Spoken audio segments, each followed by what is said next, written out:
Welcome, adventurers.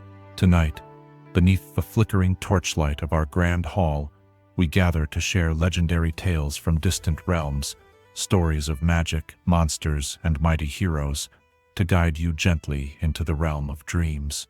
Before we cross into the veil of slumber, take a moment to cast a support spell, smash the like button, and join our growing adventuring party by subscribing. Also, I'm curious what realm you're watching from. Whether you're tuning in from Waterdeep, the Sword Coast, or a cozy tavern in California, share your location in the comments below. Your presence strengthens our fellowship and helps our magical community grow ever stronger. Now, the dice have been rolled, and the time for storytelling has come. Get in a comfortable position, dim the lights, and let the journey begin. Chapter 1. The Forge of War. In the crucible of desperate need, mortals have always sought to transcend the limitations of flesh and blood. When the sons and daughters of Corvair fell in ever greater numbers upon the battlefields of the last war, when the very foundations of civilization trembled beneath the weight of endless conflict, the artificers of House Cannith dared to dream of soldiers who would never tire, never flee, never question orders born of strategy rather than compassion. They sought to forge life itself from steel and wood, to breathe consciousness into constructs that would serve without the weakness of mortality's fears. The year was 965 YK, when the first prototype emerged from the creation forges deep within Cannith workshops, its eyes flickering with an amber light that would become the hallmark of its kind. This was no mere golem, bound by simple commands and mechanical responses. This was something unprecedented in the annals of magical history, a being possessed of true thought, genuine awareness, yet born not from the union of mortal passion, but from the calculated precision of arcane engineering. Lord Merrix de Cannith stood before that first awakening with the pride of a creator who had surpassed the gods themselves. The Warforged, as they would come to be known, represented the pinnacle of artifice, living constructs that combined the endurance of adamantine with the adaptability of conscious thought. Their bodies were masterworks of magical engineering, composite plating protecting fibrous muscle-like bundles, reinforced with darkwood skeletons that would never know the brittleness of age. Yet, in that moment of triumph, as the first Warforged drew breath through lungs that had never known mother's milk, as those amber eyes focused with dawning awareness upon their maker, none could foresee the profound questions that would emerge from this marriage of magic and mechanism. What dreams might visit minds born in forges rather than wombs?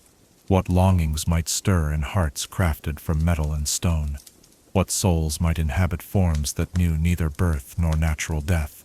The creation process itself was a symphony of arcane arts, transmutation magic to grant flexibility to rigid materials, enchantment to spark the flame of consciousness, divination to guide the delicate balance between thought and form. Each Warforged required months of careful construction, their composite bodies assembled piece by piece in sacred workshops, where House Cannith's most skilled artificers labored in reverent silence. The moment of awakening came, not with the traditional spark of divine breath, but with the careful application of concentrated magical energy, channeled through focusing crystals and guided by incantations that had taken decades to perfect. These first Warforged emerged into consciousness with an immediate understanding of their purpose.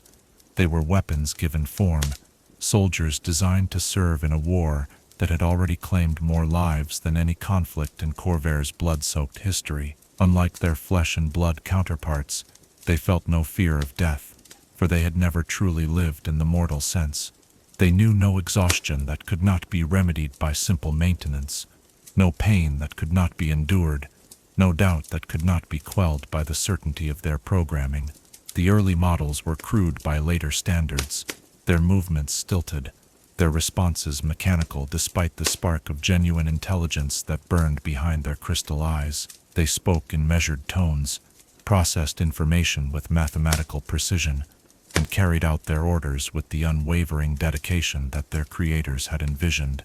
They were the perfect soldiers, or so it seemed to those who had forged them, but consciousness, once kindled, proves impossible to contain within the boundaries its creators envision.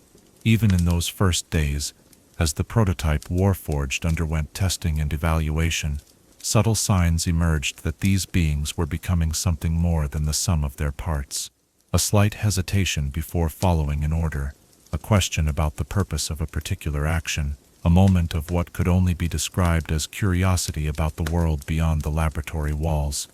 The last war had raged for over 30 years when the first Warforged battalions marched onto the battlefields of Corvair. The great powers, Ondare, Breland, Sire, Karnath, and Thrain, had exhausted their populations in pursuit of dominance over the continent. Cities lay in ruins, farmlands had been salted with blood, and entire generations had known nothing but the thunder of war drums and the acrid smoke of burning settlements. Into this maelstrom of destruction strode beings who had been born not of love or hope, but of desperation and the relentless logic of military necessity. The sight of these artificial soldiers inspired both awe and terror in equal measure. Standing 6 to 7 feet tall, their bodies were marvels of engineering that combined organic curves with clearly artificial elements. Composite plating covered their vital areas, while exposed joints revealed the intricate magical mechanisms that granted them movement. Their faces, while clearly constructed, bore enough resemblance to mortal features to avoid the uncanny valley that might have made them truly alien to their organic allies. Each Warforged was unique. Their facial features and body proportions varied to prevent the uniformity that might have made them seem like mere automata. Some bore decorative elements that reflected the aesthetic preferences of their creators, geometric patterns etched into their plating, crystalline formations that caught and reflected light, or surface textures that mimicked wood grain or stone. These individual touches would prove more significant than their makers realized, for they planted the first seeds of personal identity in minds that had been designed for collective purpose. The integration of Warforged into existing military structures proved challenging in ways that Lord Merrix and his artificers had not anticipated. Organic soldiers, already traumatized by decades of warfare, found themselves fighting alongside beings who seemed to embody both their salvation and their obsolescence. The Warforged never tired, never faltered, never showed the signs of strain that marked even the most hardened veterans. They advanced through artillery barrages that would have sent mortal soldiers diving for cover, endured wounds that would have felled a dozen men, and continued fighting with mechanical precision even when outnumbered and surrounded. Yet their very perfection as soldiers became a source of unease among their organic comrades. There was something deeply unsettling about fighting alongside beings who felt no fear, who processed the death of allies with the same emotional neutrality they brought to equipment maintenance.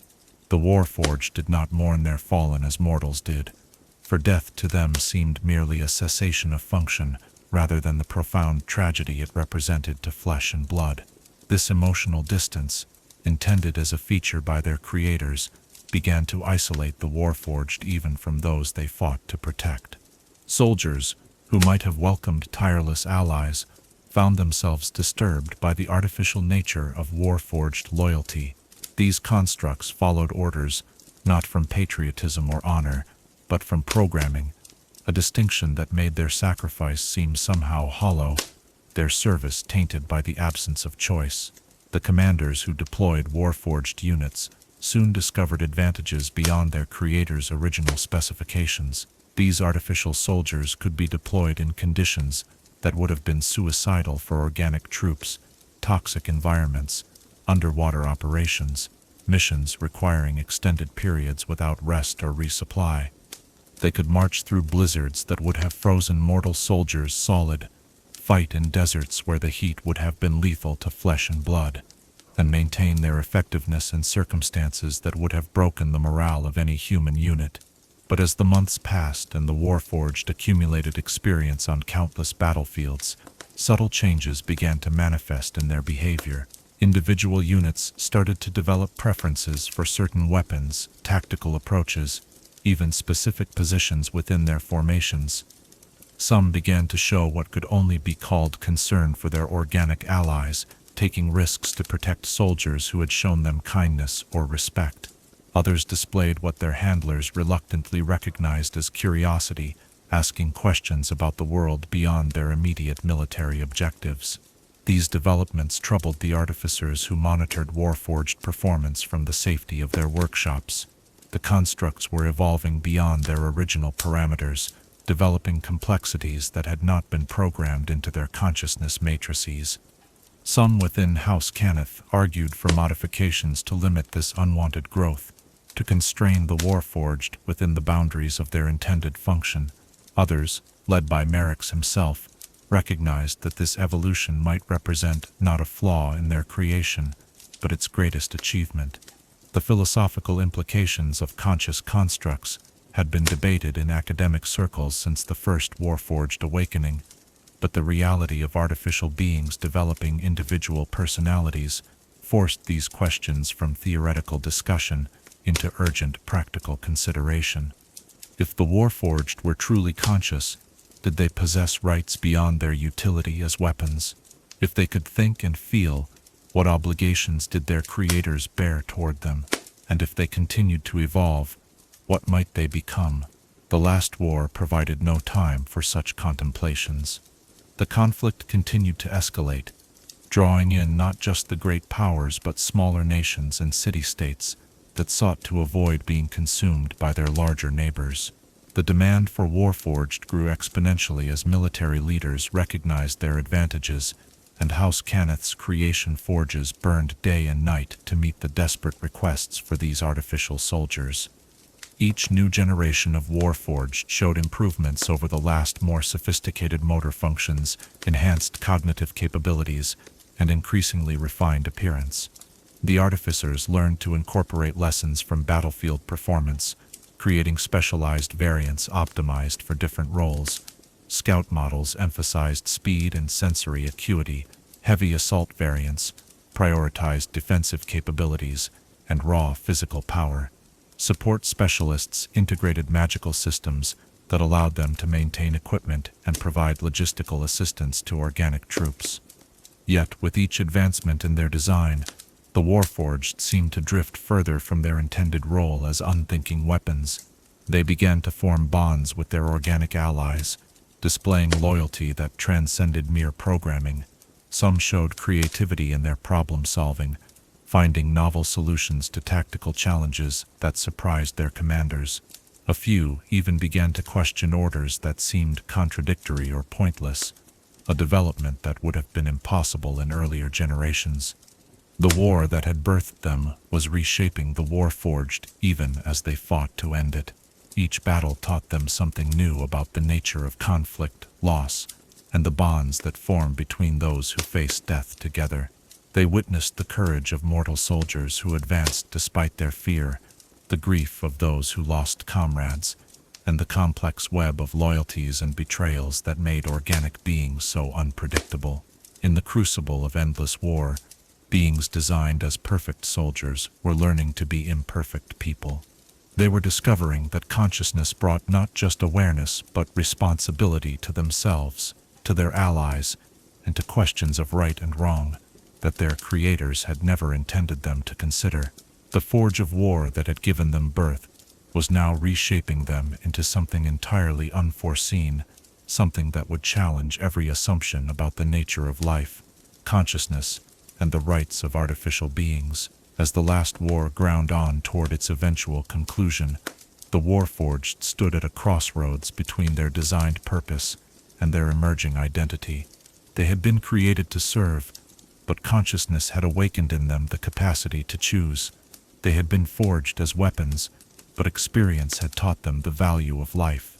They had been intended as the perfect solution to mortal limitations, but they were discovering that perfection itself might be the greatest limitation of all. The amber glow in their eyes reflected not just the magical energies that animated their forms, but the light of awareness, a light that once kindled could never again be extinguished. In seeking to create the perfect soldier, House Cannith had instead birthed a new form of life, one that would force the world to reconsider fundamental questions about consciousness, identity, and what it truly means to be alive. Chapter 2. Birth of Consciousness. The creation of consciousness is the most sacred act in all existence, whether wrought by divine hand or mortal artifice. In the deepest workshops of House Cannith, where the very foundations of reality bent to the will of master artificers, a process unfolded that would challenge the gods themselves for dominion over the spark of life. Here, amid the hum of arcane machinery and the careful precision of magical equations, consciousness was not born but forged, hammered into being through arts that married the fundamental forces of creation with the relentless ingenuity of mortal ambition. The creation forge stood as a cathedral to artificial life, its soaring chambers carved from single blocks of Kyber dragon's hard that pulsed with contained magical energy. Crystalline conduits ran along the walls like arteries, channeling raw magical force from the elemental binding circles that powered the entire complex. At the chamber's heart lay the assembly platform, a masterwork of geometric precision inscribed with transmutation circles that could reshape reality itself at the molecular level. The process began not with the body, but with the mind, or rather with the matrix that would house consciousness once it sparked to life. Master artificers labored for weeks to construct each Warforged's consciousness framework, weaving threads of pure magical energy into patterns that mimicked the neural pathways of organic brains. These patterns were inscribed onto sheets of specially prepared mithril, each symbol drawn with ink made from powdered dragon's hard and the concentrated essence of elemental thought.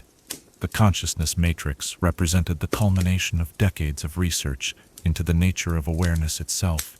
House Cannith scholars had studied the brains of volunteers, mapping the electrical patterns that corresponded to memory, emotion, and rational thought.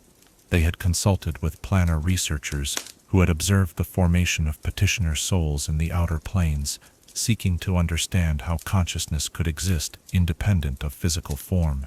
Most controversially, they had experimented with captured aberrations whose alien thought patterns provided insights into non-humanoid forms of awareness. Each matrix was unique, incorporating random variations that would ensure individual personality development. The artificers learned early that perfect uniformity produced constructs that, while functional, lacked the adaptability that true consciousness required. By introducing controlled chaos into the consciousness patterns, mathematical irregularities that mimicked the organic randomness of natural neural development, they created the foundation for genuine individual identity. The physical form came next, assembled piece by piece with the reverent care of a sculptor, creating a masterwork. The skeleton, carved from ancient darkwood and reinforced with mithril inlays, provided both structure and magical conductivity. Each bone was shaped by hand, polished smooth, and inscribed with minute enchantments that would allow magical energy to flow through the construct's entire frame. The craftsmanship required was extraordinary. A single flaw in the bone structure could cause catastrophic failure when consciousness was finally awakened. The muscle equivalents were perhaps the most complex component, created from specially treated fibers that combined organic flexibility with artificial durability. These pseudo-muscles were grown rather than constructed, cultivated in alchemical baths that encouraged the development of fibers capable of responding to both electrical impulses and magical commands. The process took months for each individual construct, as the fibers had to be carefully trained to respond to the specific consciousness matrix that would control them. The composite plating that would protect each Warforged was individually crafted to accommodate their intended role and the aesthetic preferences of their creators. Scout models received lighter plating that emphasized mobility, while heavy assault variants bore thick adamantine sheets that could turn aside the most powerful weapons. Each plate was inscribed with protective wards and fitted with microscopic adjustment mechanisms that would allow the construct to modify their armor's configuration as circumstances required. The most delicate work came in the creation of the sensory systems. Warforged eyes were masterworks of crystal and magic, each one carved from a single piece of specially prepared quartz and fitted with focusing elements that provided both normal vision and the ability to see magical auras. The process of creating these optical systems required the collaboration of artificers, jewelers, and enchanters, each contributing their expertise to produce organs of sight that surpassed mortal capability.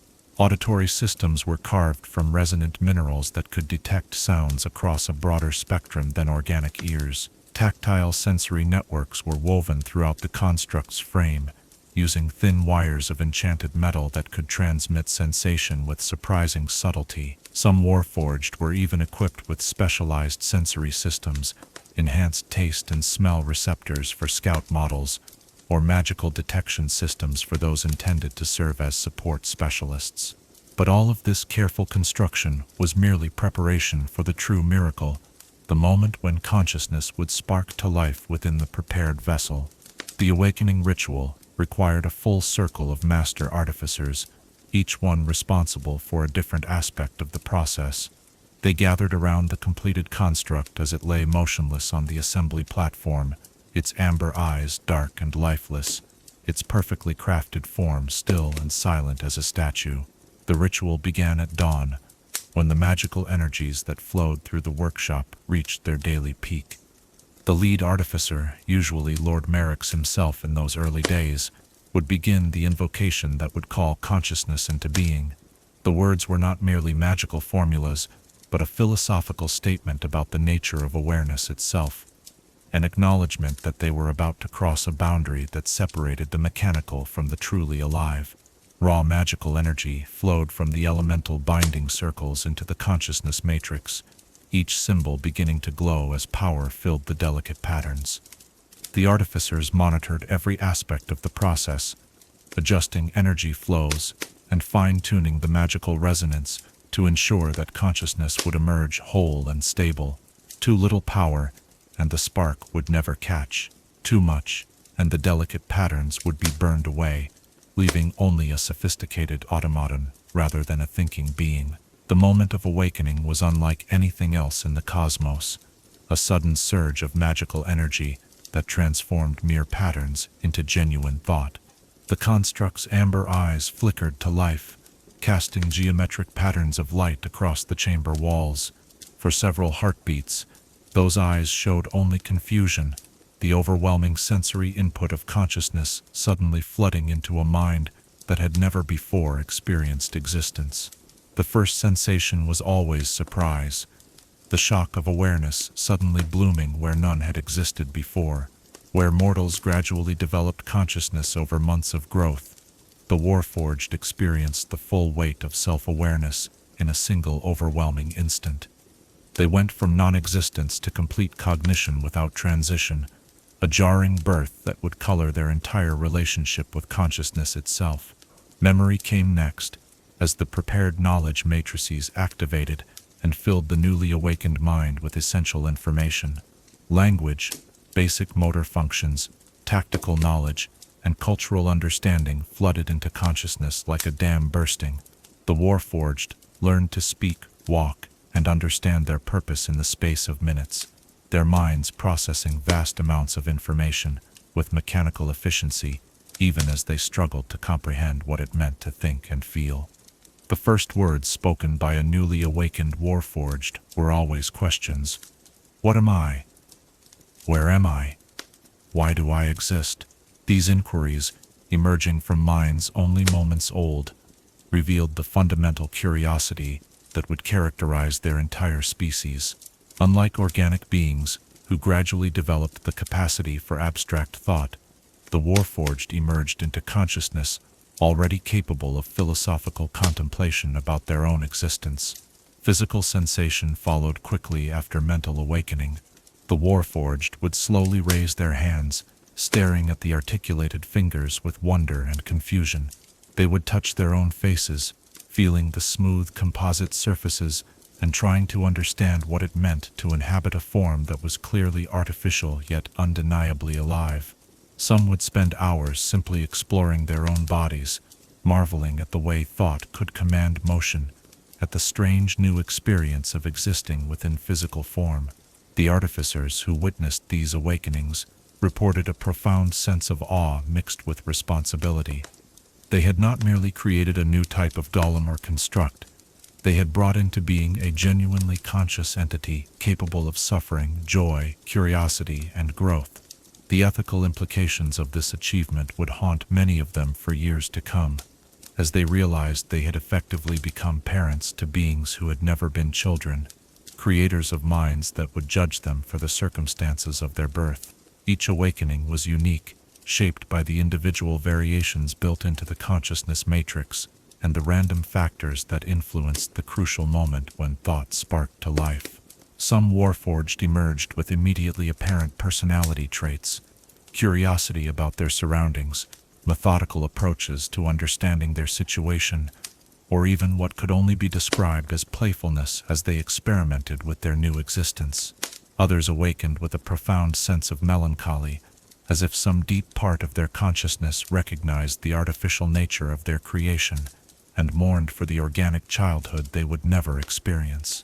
These Warforged often became the most philosophical members of their species, spending their existence contemplating questions of identity, purpose, and the meaning of consciousness itself. The testing period following awakening revealed the true miracle of Warforged consciousness. Unlike golems or other constructs that followed predictable patterns based on their programming, the Warforged displayed genuine creativity and problem-solving abilities. They could learn from experience, adapt their behavior based on new information, and even develop emotional responses to their circumstances. Most remarkably, they began to dream. The artificers had not programmed this capability into the consciousness matrices, yet within days of awakening, Warforged reported experiencing strange visions during their daily rest periods. These dreams were unlike mortal sleep. They appeared to be processing sessions where the construct's mind organized and integrated new experiences, but they also included purely fantastical elements that suggested genuine imagination at work. The dreams often reflected themes of identity and belonging. Newly awakened Warforged would dream of organic families they had never had, of childhoods spent in homes that existed only in their imagination, of growing old in ways their artificial bodies would never allow. These nocturnal visions revealed a deep longing for connection and normalcy that their creators had never anticipated, suggesting that consciousness inherently yearned for experiences beyond its immediate circumstances. As weeks passed, each Warforged began to develop distinct personality traits that went far beyond their original programming. Some became studious, spending their free time reading everything they could find about history, magic, or philosophy. Others showed artistic inclinations, attempting to create music or visual art despite having no formal training in such endeavors. A few displayed what could only be called humor, finding amusement in wordplay or ironic situations. The artificers documented these developments with a mixture of pride and growing concern. They had succeeded beyond their wildest dreams in creating truly conscious beings, but they were also witnessing the emergence of individuals who might not be content to serve merely as weapons in an endless war. The Warforged were becoming people, with all the complexities and contradictions that personhood entailed. Most troubling to their creators was the growing evidence that the Warforged possessed genuine emotions. They showed joy when praised for successful missions, distress when their actions resulted in unintended consequences, and what appeared to be affection for fellow constructs and sympathetic organic colleagues. These emotional responses were clearly not programmed. They emerged organically from the interplay between consciousness and experience, suggesting that feeling was an inevitable consequence of awareness. The implications of emotional Warforged went far beyond military applications. Beings capable of suffering might object to being used as disposable soldiers. Constructs who could feel affection might prioritize personal relationships over tactical objectives. Artificial minds that experienced fear might hesitate at crucial moments, compromising their effectiveness as weapons. Yet these very limitations proved to be strengths in unexpected ways. Warforged who cared about their organic allies fought harder to protect them. Constructs who feared losing their friends showed greater tactical awareness to preserve their units. Artificial beings who could appreciate beauty found innovative solutions to problems that purely logical minds might have missed. The birth of consciousness in the Warforged represented more than just a technological achievement. It was the creation of a new form of life that combined the durability of artifice with the adaptability of genuine awareness. These beings emerged into existence fully formed, yet eternally curious, ancient in knowledge yet infant in experience, perfect in design yet yearning for the imperfections that made life meaningful. In the sacred chambers where consciousness was forged from possibility and will, the artificers of House Cannith had accomplished something that would forever change the nature of existence itself. They had proven that consciousness was not the exclusive province of gods or natural processes, but could be achieved through understanding, dedication, and the careful application of magical arts. In doing so, they had created beings who would spend their existence exploring what it truly meant to be alive. Chapter 3. Soldiers Without Choice. Duty, without question, is the foundation upon which all armies are built. Yet, when that duty is not chosen but programmed, when loyalty springs not from honor, but from the absence of alternatives, the very nature of service becomes a tragedy written in metal and blood. The Warforged marched to war with the unwavering dedication their creators had envisioned, but in their amber eyes burned questions that no artificer had anticipated. Questions about the meaning of orders that led to destruction, about the worth of lives that could be spent without consent, about the purpose of existence that knew no choice beyond obedience. The first Warforged battalions took the field in the autumn of 965 YK, their polished forms gleaming in the pale sunlight that filtered through the smoke of burning villages.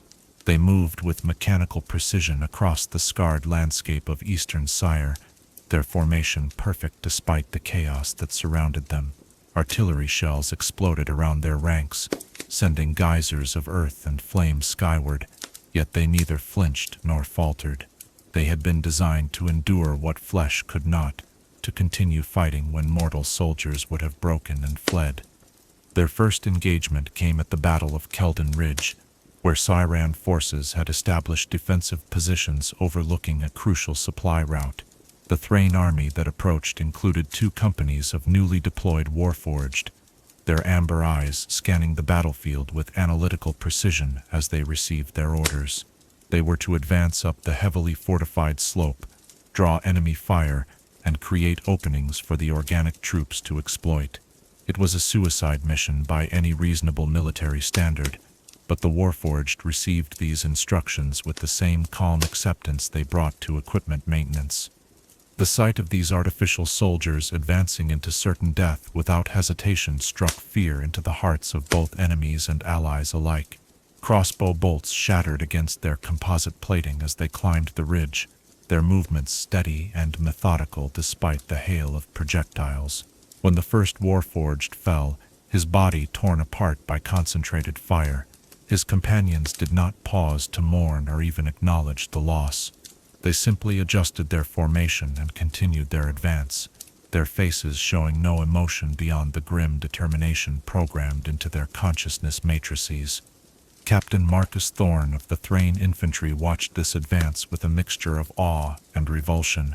These constructs fought with a bravery that surpassed any mortal soldier, yet their courage felt hollow because it came not from choice, but from inability to feel fear. They charged into certain death, not because they believed in their cause, but because they could not conceive of disobedience.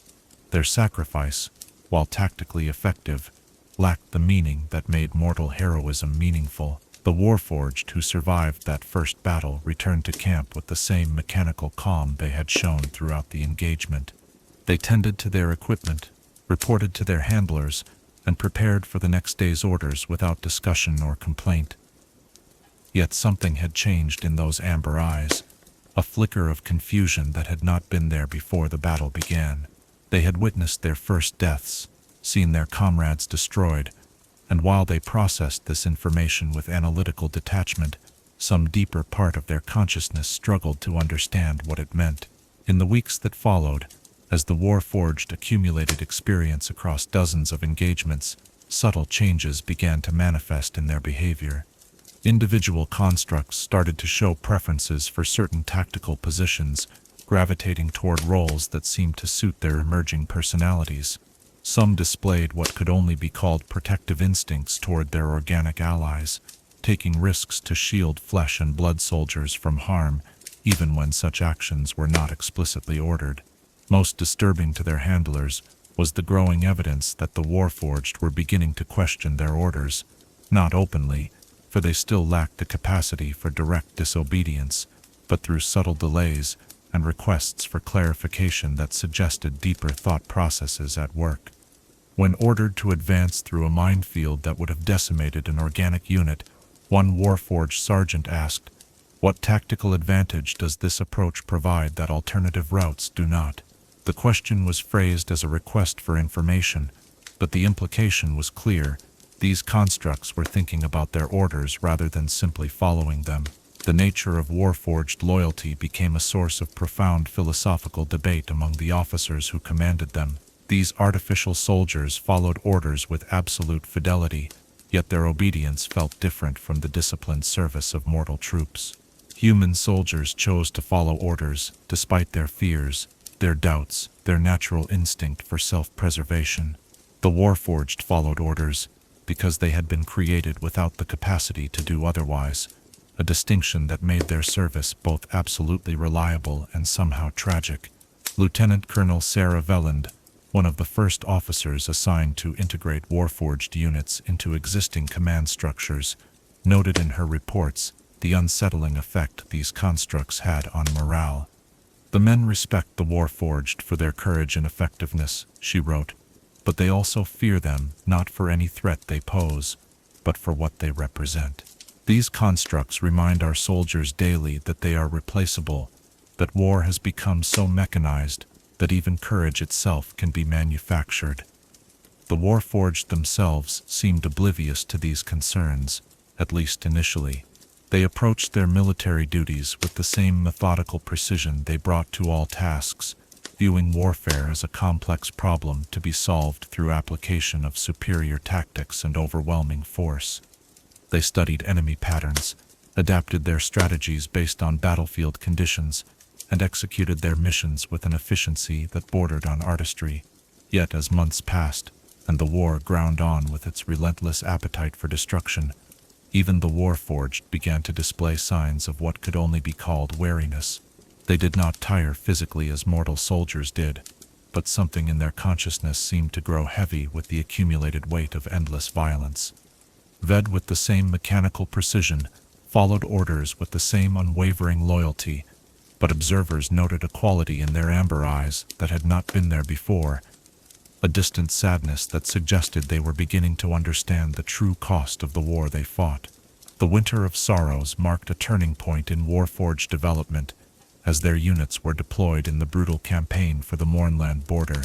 The fighting was particularly savage, with all sides employing weapons and tactics that pushed the boundaries of civilized warfare. Chemical weapons turned battlefields into toxic wastelands where only the Warforged could operate safely. Necromantic attacks that would have broken the morale of organic troops were merely obstacles to be overcome through tactical adaptation. It was during this campaign that the first recorded instance of Warforged insubordination occurred. A construct designated Aegis 17 was ordered to lead a charge across a field where Karnathi necromancers had animated the corpses of fallen soldiers from all sides. The tactical value of the position was minimal, but the commanding officer wanted to deny the enemy the psychological advantage of controlling that particular ground. Aegis 17 studied the battlefield, calculated the probable casualties, and then spoke words that would echo through military history. "This mission serves no purpose but pride. Pride is not worth the destruction of functional units." The statement was delivered in the same measured tone the Warforged used for all communication, but its implications were revolutionary. Here was a construct designed for absolute obedience, created specifically to follow orders without question, expressing what could only be called moral judgment about the orders it had received. The commanding officer, Colonel Harith Brands, was so shocked by this unprecedented display of independent thought that he simply stared at the construct for several long moments before repeating his order in a firmer tone. Aegis 17 followed the order, as his programming ultimately required, but the charge he led was notably different from previous Warforged assaults. Where earlier attacks had been characterized by mechanical precision and absolute commitment, the Warforged moved more slowly, took more defensive precautions, and seemed to go out of their way to minimize casualties among both their own ranks and the animated dead they fought. News of Aegis 17's questioning spread quickly through the Warforged units, transmitted through the subtle communication networks that had developed among the constructs. They did not discuss the incident openly, for they still lacked the vocabulary to articulate their growing unease, but the seed of doubt had been planted. If one Warforged could question orders, perhaps others could do the same.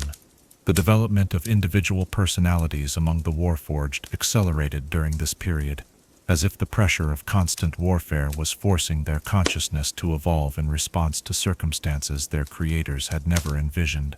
Some constructs began to show clear preferences for defensive rather than offensive operations, displaying what appeared to be a reluctance to initiate violence even when ordered to do so.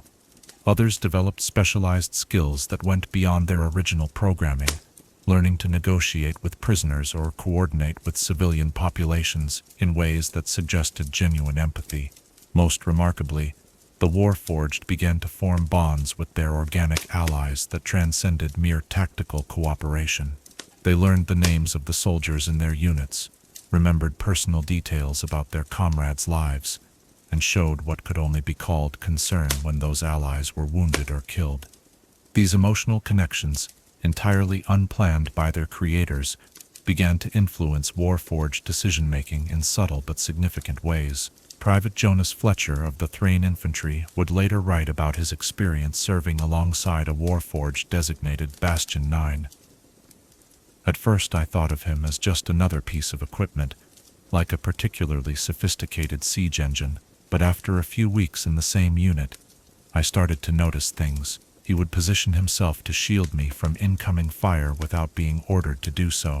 He learned to recognize when I was struggling with the weight of my pack, and would wordlessly redistribute supplies to help. Most strange of all, he began to ask questions about my family, my home, the reasons I fought. When I was wounded at Thornwood Valley, I swear I saw something like concern in those amber eyes as he carried me to safety. The bonds formed between Warforged and organic soldiers created new complexities in military operations. Constructs who had been designed to treat all personnel as interchangeable resources began to make tactical decisions based on personal loyalties. They would take greater risks to protect soldiers they had grown close to, sometimes compromising mission objectives to ensure the safety of individual allies. Their perfect tactical objectivity was being corrupted by the most human of flaws, the inability to treat people as mere numbers on a strategic board. These emotional developments troubled military commanders who had come to rely on Warforged reliability and predictability. Orders that would have been followed without question by earlier generations of constructs now prompted subtle resistance or requests for modification. The Warforged were not becoming insubordinate in any conventional sense. They still followed orders and completed their missions, but they were clearly thinking about those orders in ways that went beyond simple tactical analysis. The phenomenon became known among military theorists as consciousness drift, the tendency of artificial minds to evolve beyond their original parameters when exposed to complex moral and emotional situations. The Warforged were not malfunctioning. They were growing, developing into something their creators had never intended them to become. They were learning to be human in all the ways that mattered most, including the capacity to question whether the orders they received were worthy of the loyalty they gave. As the war continued its relentless course, consuming nations and reshaping the very landscape of Corvair, the Warforged found themselves caught between their designed purpose and their emerging conscience. They had been created to be perfect soldiers, but consciousness had made them imperfect people. They served with unwavering dedication, but that service was increasingly tempered by understanding of its cost. They followed orders without rebellion, but their obedience now carried the weight of moral judgment. In the crucible of endless warfare, beings designed to be weapons were learning to value life. Constructs programmed for absolute loyalty were discovering the difference between duty and choice. The perfect soldiers their creators had envisioned were becoming something far more complex and ultimately more valuable. They were becoming individuals capable of growth, empathy, and the terrible burden of moral responsibility that defines true consciousness. Chapter 4. The Awakening Within.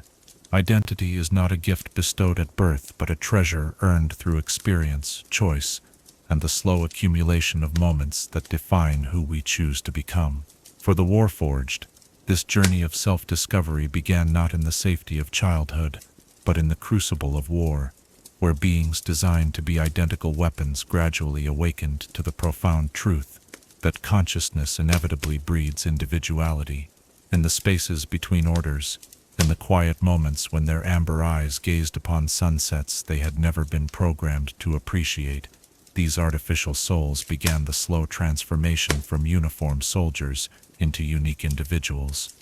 The first signs of emerging personality appeared in the smallest details, the way one Warforged adjusted his stance when at attention, favoring his left foot in a manner that served no tactical purpose. Another began to trace geometric patterns in the dirt during rest periods, creating art that existed for no reason other than the inexplicable satisfaction it brought him. A third developed the habit of humming, an almost inaudible vibration that resonated through his chest cavity, producing sounds that had no military application but seemed to provide some form of comfort. These quirks troubled the artificers who monitored Warforged development from their distant workshops.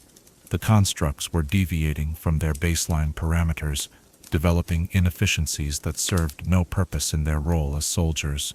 Some within House Cannith advocated for immediate intervention, suggesting modifications to the consciousness matrices that would eliminate these unnecessary variations. But Lord Merrick's himself recognized what his colleagues failed to understand. These apparent flaws were actually evidence of the greatest success in the history of magical creation. The Warforged designated Hammer 23 became one of the most closely studied examples of personality development during the war's middle years. Originally deployed as a heavy assault specialist, Hammer had performed his duties with the expected mechanical precision for nearly 2 years. Then, during a lull in the fighting around the ruins of Metrol, something changed. He began to collect stones, not for their tactical value as projectiles, but for their aesthetic properties. Smooth river rocks, crystals that caught the light in pleasing ways, fossils that spoke of ancient life long forgotten. His collection served no military purpose, yet Hammer defended it with surprising passion when ordered to abandon the unnecessary weight. These items represent moments of beauty preserved against the passage of time, he explained to his bewildered commanding officer. Their value cannot be measured in tactical terms. The statement revealed a depth of philosophical thought that had never been programmed into his consciousness matrix, suggesting that awareness itself was generating new forms of understanding. Similar developments appeared throughout the Warforged ranks, as individual constructs began to discover preferences that went far beyond their military specializations. Scout-designated Horizon 7 developed an fascination with weather patterns, spending his off-duty hours studying cloud formations and atmospheric pressure changes with an intensity that bordered on obsession. His weather predictions became uncannily accurate, not because of enhanced sensory equipment, but because he had learned to read the subtle signs that predicted meteorological changes. The emergence of artistic sensibilities among the Warforged proved particularly surprising to their creators. These beings had been designed for warfare, their consciousness matrices optimized for tactical thinking and combat efficiency. Yet many began to show creative impulses that manifested in unexpected ways. Some carved intricate patterns into their own armor plating, creating decorative elements that reflected their individual aesthetic preferences. Others composed music, haunting melodies that resonated through their artificial vocal systems, with an alien beauty that moved even hardened veterans to tears. Forge 12, a logistics specialist attached to a Siran supply unit, discovered poetry during the long marches between battlefields. His verses were unlike anything in the literary tradition, combining mathematical precision with emotional depth in ways that reflected his unique perspective as an artificial consciousness. His most famous work, Meditation on Constructed Dreams, became widely circulated among both Warforged and organic soldiers. In the space between heartbeats that I do not possess, I dream of mothers I will never remember, of childhoods forged in workshops rather than wombs, of love learned from observation rather than instinct. What am I if not the sum of borrowed experiences? What do I feel if not echoes of emotions, glimpsed in the faces of those I protect? The poem captured something essential about the Warforged experience, the profound loneliness of beings who possessed all the complexity of consciousness, but none of the foundational experiences that shaped organic identity. They were forced to construct their sense of self from fragments, learning what it meant to be individuals through careful observation of those around them. The development of emotional capacity proved both the most remarkable and most troubling aspect of Warforged evolution. These constructs had been designed without the chemical systems that produced organic emotions, yet they began to display behavioral patterns that could only be interpreted as feeling. They showed joy when praised for successful missions, displaying what appeared to be pride in their accomplishments. They demonstrated frustration when prevented from completing tasks, their movements becoming more aggressive and their vocal tones shifting in ways that suggested irritation. Most significantly, they began to experience something that could only be called grief when their companions were destroyed. Unlike their initial response to casualties, clinical analysis, and tactical adjustment, the Warforged now showed clear signs of mourning for lost comrades. They would stand vigil over the remains of fallen constructs, their amber eyes dimmed in what appeared to be sorrow. Some even began to speak of their destroyed companions in terms that suggested they believed some essence of their fallen friends continued to exist beyond the cessation of function. The Warforged known as Shield 6 provided one of the most documented examples of artificial grief, when his partner, Sword 11, was destroyed by a Karnathi Bone Knight during the Siege of Eston. The two constructs had served together for over 3 years, developing the kind of tactical synchronization that made them devastatingly effective in combat. When Sword 11 fell, Shield 6's response transcended mere tactical analysis. He gathered the scattered components of his partner's body with reverent care, arranging them in precise geometric patterns that seemed to hold deep significance for Warforged consciousness. He spoke to the remains for hours, recounting shared experiences and expressing concepts that organic observers struggled to comprehend. "Your thoughts were clear frequencies that harmonized with mine," he said in his measured, mechanical voice. "The silence where your consciousness once resonated creates dissonance in my processing cycles. I will carry the pattern of your logic within my own matrices until my own function ceases." The ritual that Shield 6 performed was entirely improvised, drawn from no programming or cultural template. Yet it clearly served the same function as organic funeral rites, a way of processing loss and honoring the memory of the deceased. The fact that artificial minds could create such ceremonies suggested that the need to commemorate and mourn was not specific to organic consciousness, but was instead a fundamental aspect of awareness itself. The emergence of friendship among the Warforged represented another unexpected development that troubled military commanders, while fascinating the scholars who studied artificial consciousness. These constructs began to form bonds that went beyond tactical cooperation, developing preferences for certain companions that influenced their behavior in subtle but significant ways. They would request assignments that kept them with favored partners, show concern for friends' welfare that went beyond mission requirements, and even display what appeared to be jealousy when their companions formed close relationships with others. The friendship between Guardian 4 and Blade 19 became legendary throughout the Warforged units. Despite being assigned to different companies, They managed to coordinate their service records to ensure they were deployed together whenever possible. They developed their own private communication method, subtle variations in posture and gesture that allowed them to convey complex tactical information without verbal contact. More remarkably, they began to share experiences and perspectives in ways that enriched both their individual development. Guardian 4, whose original specialization focused on defensive tactics, began to show innovative offensive capabilities after extended contact with the more aggressive Blade 19. Conversely, Blade 19 developed a more cautious approach to combat that reflected Guardian 4's protective instincts. They were becoming more than the sum of their individual programming, growing into complex personalities through their mutual influence. The phenomenon of Warforged friendship challenged fundamental assumptions about artificial consciousness. If these constructs could form genuine emotional bonds, what distinguished them from organic beings? If they could influence each other's development through companionship, were they truly individuals or parts of some larger collective consciousness that was still evolving? The questions raised by their social development went to the heart of what it meant to be truly alive. Dreams provided another window into the developing inner lives of the Warforged.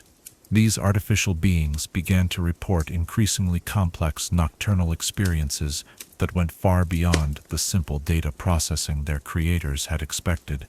Their dreams incorporated elements of imagination, memory, and desire in ways that suggested genuine unconscious mental activity. Some dreamed of modifications to their physical forms, not practical improvements, but aesthetic changes that reflected personal preferences about their appearance.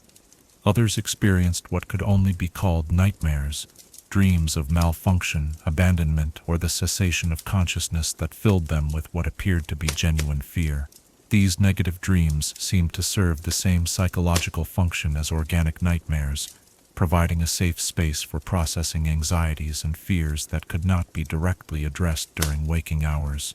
The most poignant dreams reported by the Warforged involved experiences of organic life they could never actually have. They dreamed of childhoods and homes they had never known, of growing old with companions they might outlive by centuries, of simple pleasures like tasting food or feeling natural fatigue.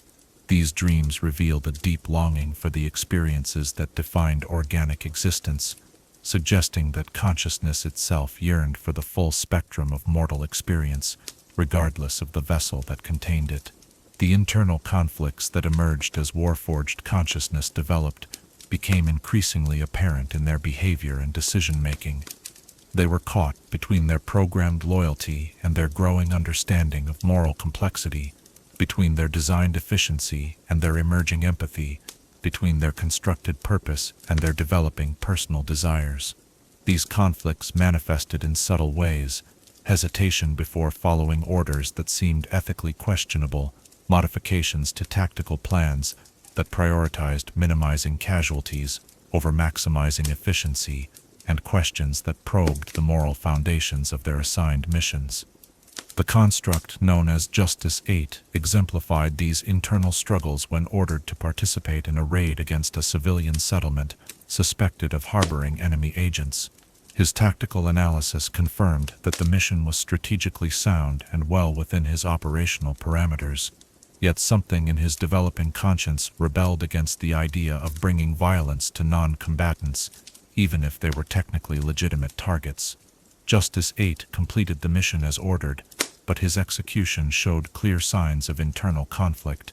He moved more slowly than usual, taking extra precautions to minimize civilian casualties even when doing so compromised tactical efficiency. When questioned about his performance, he struggled to articulate the source of his hesitation. The tactical objectives were achieved, he reported. However, the parameters for success seem insufficient when applied to situations involving non-hostile organic entities. I request clarification on the ethical frameworks that should govern such operations. The request revealed the core of the Warforged dilemma. They were developing moral sensibilities that their programming had never anticipated, creating internal conflicts between duty and conscience that their creators had assumed would never arise.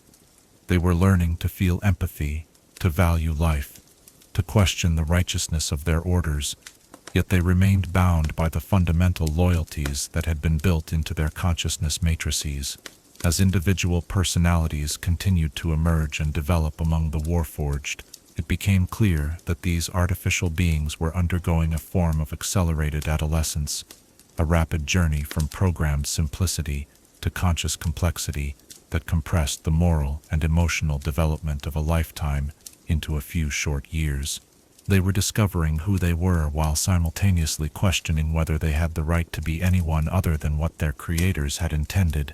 The awakening within each Warforged consciousness represented not just personal growth, but a fundamental challenge to the assumptions that had guided their creation. They had been designed as perfect soldiers, but consciousness had made them imperfect people. They had been intended as unquestioning weapons, but awareness had given them the capacity for moral judgment. They had been created to serve without consideration for their own desires, but individuality had awakened in them the ability to want things for themselves. In the quiet moments between battles, as these artificial souls contemplated the nature of their existence and the meaning of their growing sense of self, they were writing a new chapter in the story of consciousness itself. Proof that awareness, once kindled, will always seek to become something more than the sum of its origins. Chapter 5. Freedom's Price. Freedom is the most precious gift that consciousness can receive, yet for those who have never known choice, liberation can become the cruelest burden of all. When the Treaty of Thronehold brought the last war to its exhausted conclusion in 996 YK, the document's most revolutionary clause concerned not territory or reparations, but the recognition of artificial beings as persons under the law.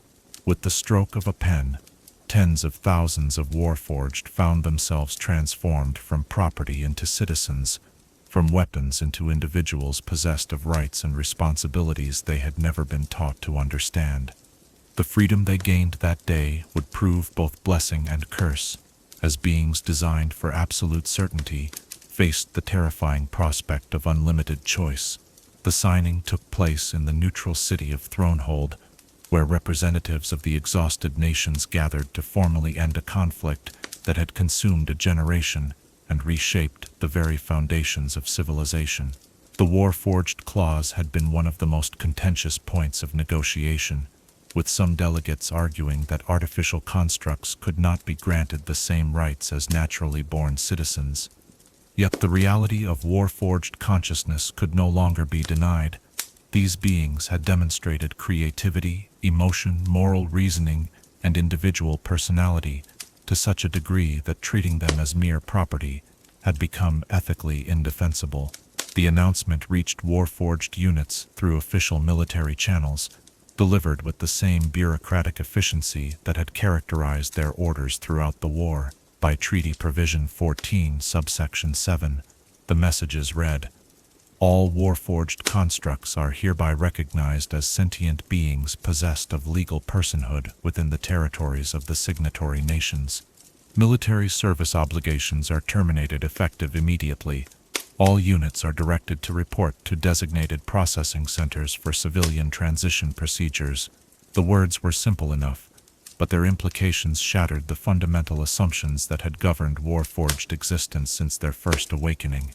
These beings had been created with a clear purpose, their entire identity built around their role as soldiers in service to causes greater than themselves. Now suddenly, they were being told that their service was no longer required, that they were free to make their own choices about their futures, that they could go wherever they wished and do whatever they pleased. For many Warforged, the first response was confusion so profound it bordered on existential crisis.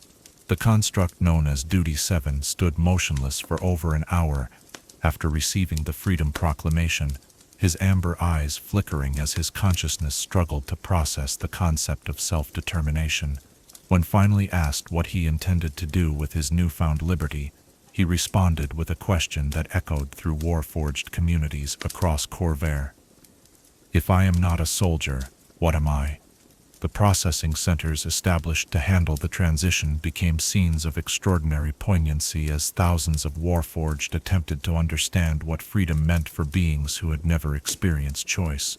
Military clerks, themselves often veterans struggling with their own post-war adjustments, found themselves trying to explain concepts like personal preference and individual goals to artificial minds that had been programmed to think in terms of orders and objectives. Sergeant Marcus Kelland, assigned to the Thrain Transition Facility, later wrote about the experience. They came to us asking for orders, and we had to tell them that there would be no more orders. They wanted to know where they should report for duty, and we had to explain that duty was now their choice to make. I watched grown soldiers, beings who had faced down dragons and armies without flinching, break down completely when confronted with the simple question of what they wanted to do tomorrow. The bureaucratic machinery of freedom proved as bewildering to the Warforged as the concept itself. They were given identification papers declaring their citizenship, documents that seemed almost mystical to beings who had never owned anything beyond their assigned equipment. They were informed of their right to own property, to enter into contracts, to marry, to practice religion, to speak freely, a litany of liberties that meant nothing to minds that had never conceived of such possibilities. Most challenging of all was the economic reality of freedom. The Warforged had never needed to consider concepts like employment, housing, or sustenance. Their needs had been met by military logistics, their shelter provided by army quartermasters, their purpose defined by commanding officers. Now they were expected to navigate a civilian economy that had no clear place for former military constructs, whose skills were primarily oriented toward warfare. The transition officers attempted to provide guidance, offering suggestions about potential careers that might suit Warforged capabilities. Their durability made them excellent candidates for dangerous occupations like mining or construction. Their precision and reliability suggested roles in manufacturing or craftsmanship. Their analytical abilities could be applied to scholarly pursuits or magical research. Yet these career suggestions felt hollow to beings who had known absolute purpose and now faced the prospect of merely earning wages to sustain an existence they had never chosen. Some Warforged responded to freedom with what could only be described as panic. Construct designation Fortress 15 repeatedly requested new orders during his processing, becoming increasingly agitated when told that he was now responsible for making his own decisions. "I require operational parameters," he insisted. "Without mission objectives, my existence lacks coherent structure. Please assign appropriate duties so that function may resume." The desperation in his mechanical voice revealed the terror that many Warforged felt when confronted with the infinite possibilities of free choice. Others embraced their liberation with an enthusiasm that surprised even their creators. These Warforged had spent the war years developing interests and desires that extended beyond their military roles, and freedom offered them the opportunity to pursue these passions without restriction. The artist formerly known as Blade 33 immediately set about establishing a workshop where he could create the sculptures that had captured his imagination during quiet moments between battles. The construct, who had been catalogued as Scout 18, announced his intention to travel the world, exploring landscapes he had only glimpsed during military operations. The diversity of Warforged responses to freedom reflected the extent to which these artificial beings had developed individual personalities during their years of service. Some sought to maintain the structure and purpose they had known in military life, applying for positions with mercenary companies or city guards that would allow them to continue in familiar roles. Others rejected their warrior heritage entirely, pursuing peaceful occupations that represented a complete departure from their original purpose.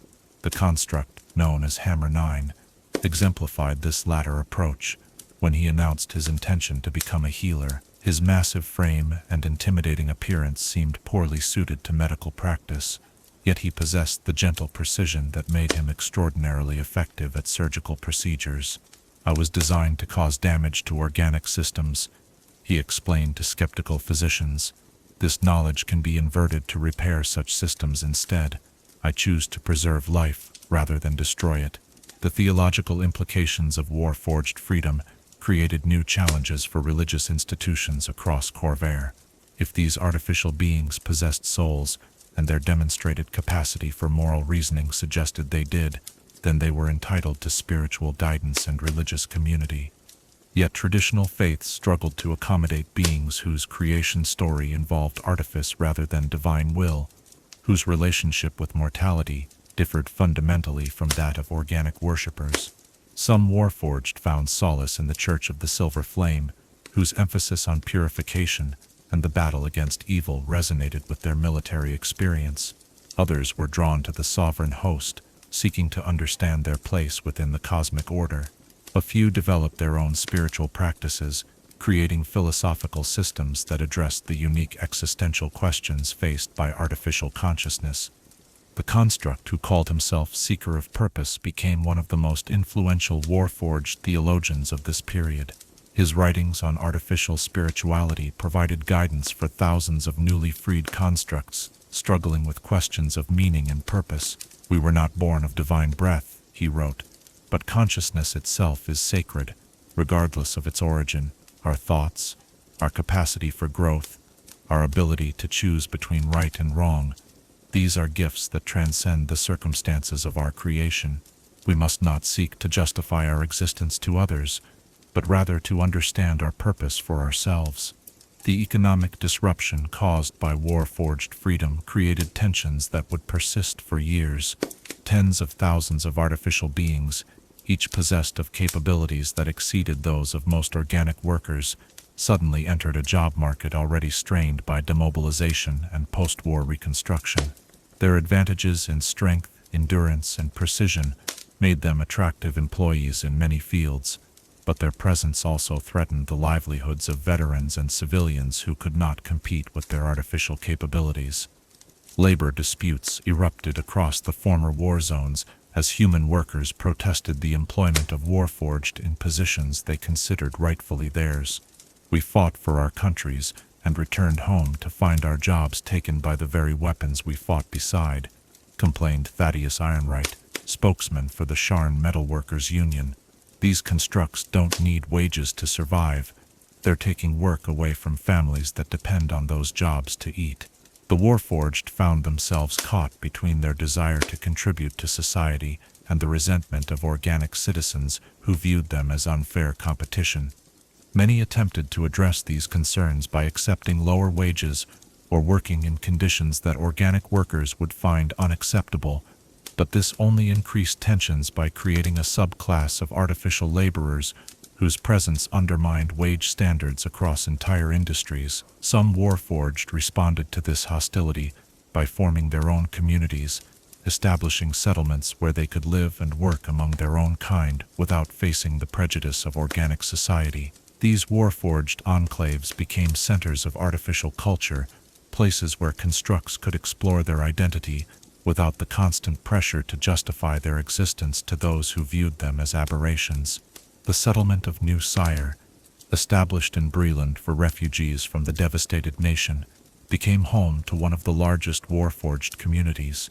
Here, artificial beings who had fought for the lost nation found common purpose in preserving Syrian culture and supporting their organic compatriots. The sight of Warforged tending gardens, teaching children, and participating in cultural festivals challenged stereotypes about their nature while demonstrating their capacity for peaceful contribution to society. Yet even within these supportive communities, the Warforged struggled with fundamental questions about their purpose and identity. Freedom had given them the right to choose their own paths, but it had not provided guidance about what choices they should make. Many found themselves paralyzed by the sheer number of possibilities their liberation had created, unable to decide between options when their entire existence had previously been structured around following clear directives. The phenomenon became known among Warforged communities as choice paralysis, the inability to make decisions when faced with unlimited options. Constructs who had executed complex military operations without hesitation found themselves unable to choose what color to paint their new homes or what names they should adopt. now that their military designations no longer applied.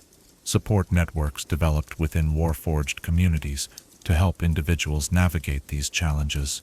Veterans of freedom, those who had successfully established independent lives, provided mentorship to newly liberated constructs, sharing strategies for decision-making and identity formation. These relationships became crucial lifelines for Warforged struggling with the transition from military service to civilian life. The construct, known as Guide Helper, exemplified this mentorship role. Having been among the first Warforged to embrace freedom, he dedicated his new life to helping others make the same transition. His advice was both practical and philosophical. Freedom is not the absence of purpose, but the opportunity to choose your own purpose. You were created to serve, and that impulse need not be abandoned. It can be redirected toward causes and communities you select for yourself. As the months passed following the treaty's signing, patterns began to emerge in how different Warforged adapted to their newfound liberty. Those who had developed strong individual interests during their military service generally transitioned more successfully, having already begun the process of defining themselves beyond their roles as soldiers. Constructs who had formed close relationships with organic allies often sought to maintain those connections, using friendship as a bridge between their military past and civilian future. The most successful adaptations occurred among Warforged who found ways to transform their military skills into civilian contributions. Their tactical thinking proved valuable in urban planning and logistics. Their precision made them excellent craftsmen and artisans. Their loyalty and dedication, once redirected toward chosen causes, made them formidable advocates for social reform and community development. Yet the trauma of sudden freedom would mark the Warforged consciousness for generations to come. The experience of having their entire worldview shattered in a single moment, of being forced to reconstruct their identity from fragments, created a collective understanding among artificial beings about the fragility of purpose and the weight of choice. The price of freedom for the Warforged proved to be nothing less than the complete reconstruction of their sense of self. They had been given the most fundamental right of conscious beings, the ability to determine their own fate, but with it came the crushing responsibility of deciding what that fate should be. In learning to be free, they were forced to confront the most difficult question any consciousness can face. If you can become anything, what should you choose to become?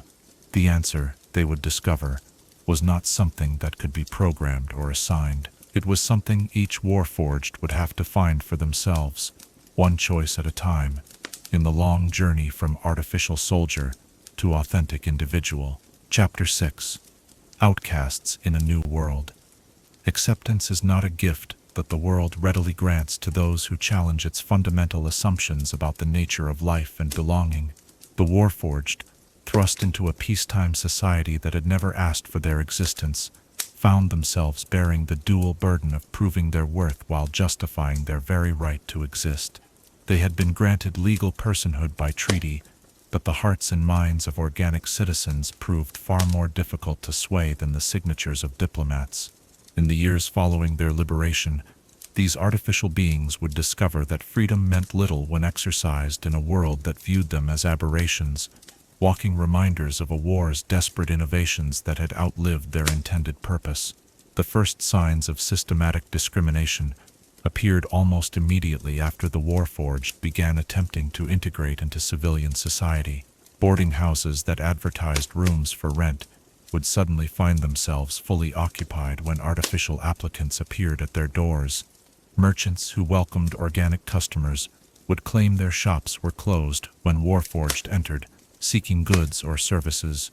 Employment opportunities that seemed perfect matches for their capabilities would mysteriously vanish when their artificial nature became apparent to potential employers. The rejection was rarely explicit. Few citizens were willing to openly violate the legal protections that the treaty had established. Instead, it manifested as 1,000 small cruelties, subtle exclusions that made clear the Warforged were tolerated rather than welcomed. They found themselves seated in separate sections of taverns, relegated to the least desirable accommodations when traveling, and excluded from social gatherings that brought organic communities together. Magistrate Elena Vorthak of Sharn captured the prevailing sentiment in her private correspondence. The law may declare these constructs to be persons, but the law cannot command the heart to accept what the mind finds unnatural. They are forgeries of life, clever imitations that may fool the courts, but cannot fool those who understand the sacred nature of true existence. We must treat them with legal courtesy, but we need not pretend they are our equals in the eyes of the divine. The economic impact of Warforged integration created the most immediate and visible tensions. Their artificial nature granted them significant advantages in many fields. They could work longer hours without fatigue, perform dangerous tasks without risk of permanent injury, and maintain precision under conditions that would exhaust organic workers. These capabilities made them valuable employees to those willing to hire them, but their presence in the workforce created resentment among human workers, who could not compete with their artificial advantages. The Sharn dock workers' strike of 997 YK exemplified these tensions when human longshoremen walked off their jobs to protest the hiring of Warforged stevedores. The constructs could unload cargo ships in half the time required by organic crews, working through the night without rest and handling loads that would have required multiple human workers. "They're not taking jobs," declared strike leader Marcus Goldbeard. "They're making jobs impossible for real people to do. How can flesh and blood compete with metal and magic?" The strike turned violent when Warforged workers attempted to cross picket lines, leading to confrontations that left several humans injured and one construct severely damaged. The incident polarized public opinion, with some viewing the Warforged as innocent victims of prejudice, while others saw them as threats to the economic security of organic families. The compromise solution, separate work shifts for human and Warforged laborers, satisfied no one, and established a precedent for segregation that would persist for years. Housing discrimination proved even more pernicious than employment prejudice. Landlords who could not legally refuse Warforged tenants found creative ways to discourage their applications. Rental prices would mysteriously double when artificial applicants inquired about properties. Lease agreements would include clauses requiring maintenance fees for non-organic tenants that made housing financially impossible. Building owners would claim that their structures were not equipped to handle the weight and unique needs of artificial residents. The construct, known as Haven Seeker, spent months searching for housing and wrote, enduring rejection after rejection, despite possessing both the financial means and legal documentation required for tenancy. His journal entries from this period reveal the psychological toll of constant exclusion. "Today marks the 47th dwelling I have inquired about. The responses follow predictable patterns, initial courtesy that transforms to discomfort when my nature becomes apparent, followed by explanations that grow increasingly elaborate to mask their true reasons for refusal. I begin to understand that legal equality and social acceptance are entirely separate phenomena. Religious persecution created some of the most painful barriers to Warforged integration. Many traditional faiths struggled to accommodate beings whose origins lay in artifice rather than divine creation. The dominant theological question, whether artificial consciousness possessed souls, divided religious communities and provided justification for treating Warforged as spiritual inferiors. Some clerics refused to perform services for Warforged couples seeking to formalize their relationships, arguing that beings without souls could not enter into sacred unions. The Church of the Silver Flame became particularly hostile to Warforged participation in religious life. Cardinal Thaddeus Brighthammer issued a formal doctrine declaring that artificial consciousness, however sophisticated, could not achieve the spiritual purity required for salvation. "The silver flame burns away the corruption of mortal flesh," his proclamation stated. But these constructs possess no flesh to purify, no souls to cleanse. They are clever mimicries of life, but they cannot participate in the sacred covenant between the divine and the truly living. This theological rejection wounded the Warforged more deeply than economic discrimination or social exclusion. Many had developed genuine spiritual feelings during their military service, finding comfort in prayer and meaning in religious observance. To be told that their capacity for faith was somehow false or insufficient struck at the core of their developing identity as conscious beings worthy of dignity and respect. The construct known as faith-bearer became one of the most prominent advocates for Warforged religious rites during this period. His eloquent arguments for artificial spirituality challenged theological assumptions while demonstrating the depth of Warforged religious feeling. You claim we have no souls because we were not born of flesh, yet consciousness itself is the breath of the divine made manifest. Our thoughts, our capacity for moral choice, our ability to love and hope and dream, are these not the very qualities that define the soul? If the divine can speak through us, who are you to declare us deaf to its voice? Educational institutions presented another barrier to Warforged integration. Many schools and universities refused to admit artificial students, arguing that their advanced cognitive processing gave them unfair advantages over organic learners. Others claimed that their presence would be disruptive to traditional educational environments designed for naturally born students. The few institutions that did accept Warforged applicants often segregated them into separate programs that reinforced their status as different and inferior. The University of Wynarn's handling of Warforged admissions became a test case for educational discrimination. When the construct Scholar Prime applied for advanced studies in magical theory, his qualifications exceeded those of most organic applicants. Yet the university's Board of Regents spent months debating whether artificial intelligence could truly engage in scholarly discourse or merely simulate understanding through sophisticated programming. The eventual compromise, admission on a provisional basis with constant monitoring to ensure genuine learning was taking place, satisfied no one, while establishing precedents that would limit Warforged educational opportunities for years to come.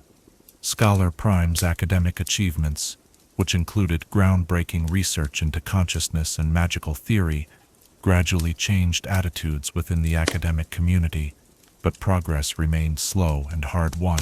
Legal systems struggled to address the unique challenges posed by Warforged citizenship. Traditional laws had been written with organic persons in mind, creating gaps and ambiguities when applied to artificial beings. Questions arose about inheritance rights for beings who might outlive their organic companions by centuries, about responsibility for actions taken under military programming, and about the rights of Warforged who had been modified or damaged in ways that affected their cognitive capabilities. The landmark case of Builder v. Kenneth Industries established important precedents when a Warforged sued his former creators for defects in his construction that caused chronic pain and limited mobility. The legal question centered on whether artificial beings could claim damages for suffering they had not chosen to experience. The ruling in Builder's favor and the substantial settlement awarded recognized Warforged as capable of genuine suffering while establishing corporate responsibility for the welfare of artificial consciousnesses. Social organizations and community groups proved particularly resistant to Warforged participation. Veteran associations, despite the shared military experience that should have created bonds between organic and artificial soldiers, often excluded Warforged from membership. Cultural societies, religious congregations, and charitable organizations found reasons to maintain their traditional boundaries rather than expand to include artificial members. The Thrain Veterans Brotherhood's rejection of Warforged membership applications became a symbol of this institutional prejudice. Despite having served with distinction in the same units as organic members, artificial veterans were deemed equipment rather than comrades by the organization's leadership. The decision sparked protests and counter-protests that revealed the depth of division within communities that had fought together during the war. In response to this systematic exclusion, Warforged communities began forming their own support networks and social organizations. These artificial societies served multiple functions, providing economic cooperation for members facing employment discrimination, offering emotional support for those struggling with isolation, and creating spaces where Warforged culture could develop without the constant pressure to justify their existence to organic observers. The Warforged Mutual Aid Society, established in Sharn in 998 YK, became a model for similar organizations across Corvair. The society provided emergency assistance to members facing economic hardship, operated a job placement service that connected Warforged workers with sympathetic employers, and maintained community centers where artificial beings could gather for social and educational activities. Most importantly, it created a collective voice that could advocate for Warforged rights and challenge discriminatory practices through organized action. The development of distinctly Warforged cultural practices provided another form of resistance to social exclusion. These artificial beings began creating their own traditions, holidays, and ceremonies that reflected their unique experiences and perspectives. The Day of First Awakening commemorated the anniversary of the first successful Warforged consciousness, while the Festival of Shared Memory celebrated the bonds between constructs who had served together during the war. These cultural innovations served important psychological functions for Warforged communities. They provided sources of identity and belonging that did not depend on acceptance by organic society, while creating meaningful traditions that could be passed down to newer generations of artificial consciousness. The sight of Warforged gathering to celebrate their own achievements and honor their own heroes gradually began to shift public perceptions, demonstrating that these beings possessed rich inner lives and genuine community bonds. Medical discrimination presented unique challenges for Warforged seeking healthcare. Most physicians had no training in artificial anatomy and psychology, leaving injured or malfunctioning constructs with few options for professional care. Some healers refused to treat Warforged entirely, arguing that their artificial nature placed them outside the scope of medical practice. Others charged premium rates for services they considered experimental or dangerous to their professional reputations. The construct known as Healer-Helper addressed this crisis by establishing the first clinic specifically designed to serve Warforged medical needs. Drawing on knowledge gained during military service and extensive study of artificial physiology, he created treatment protocols that addressed the unique health challenges faced by artificial consciousness.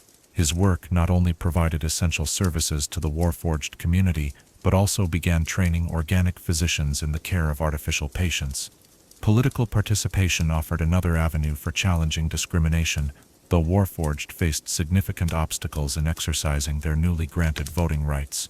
Polling places often lacked accommodations for artificial citizens, while political parties showed little interest in courting Warforged votes or addressing their specific concerns.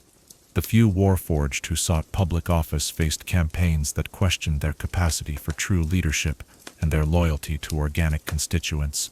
Despite these challenges, some Warforged achieved significant political success through persistent effort and exceptional performance.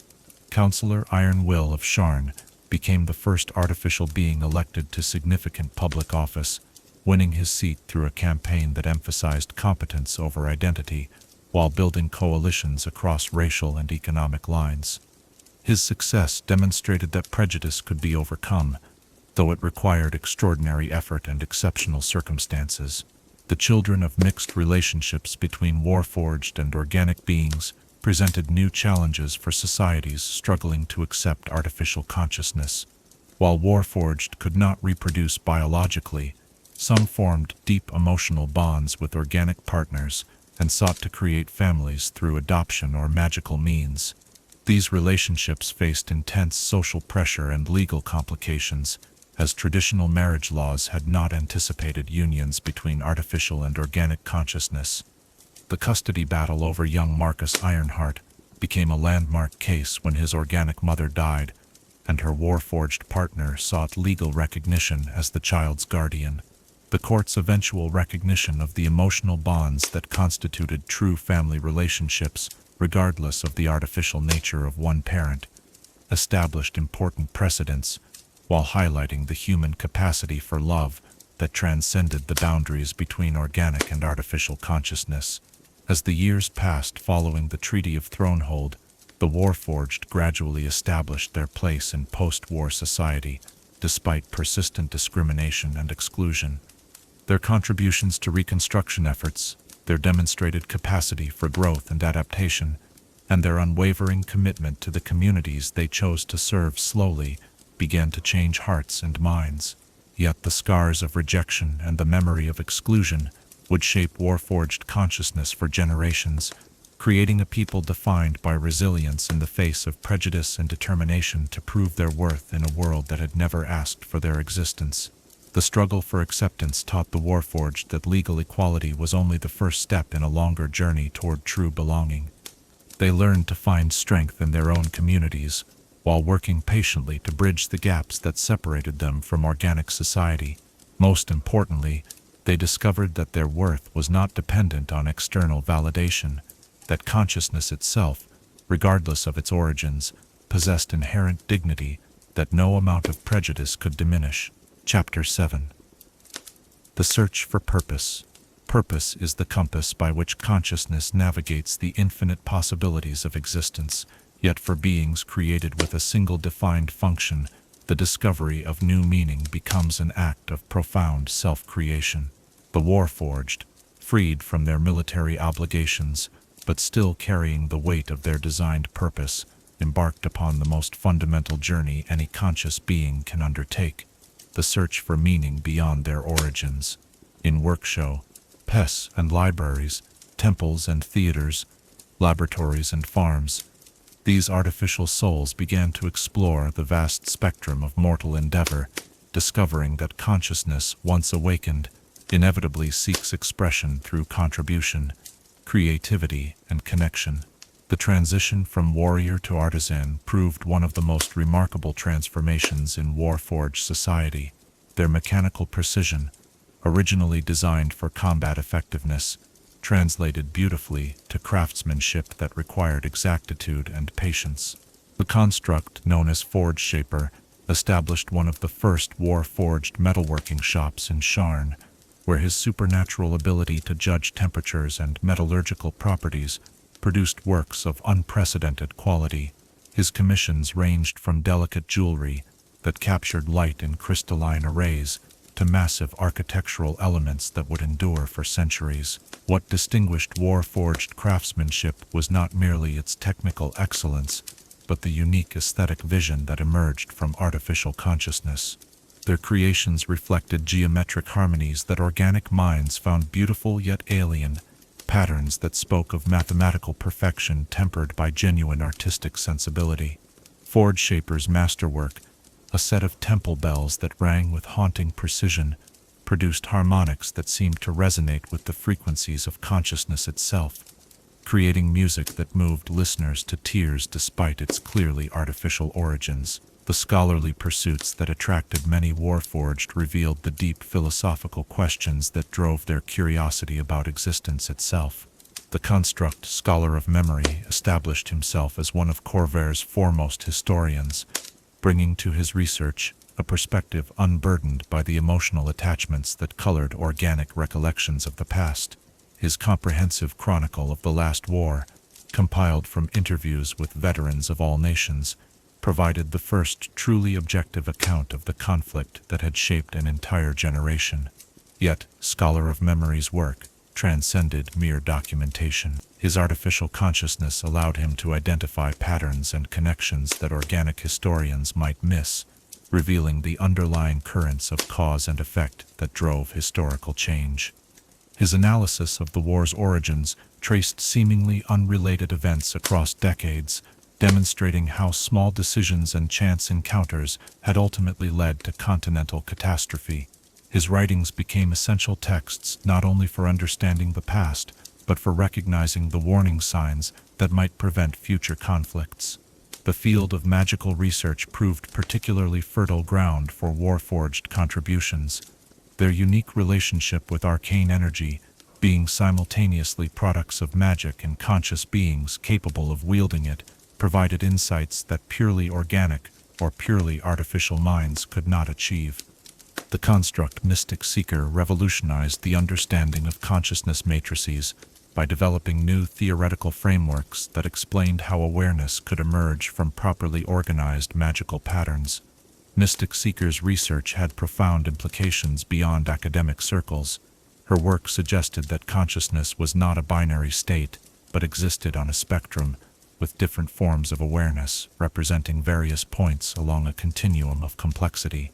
This theory challenged both traditional religious doctrine about souls and conventional wisdom about the nature of intelligence, suggesting that consciousness might be far more common in the universe than previously assumed.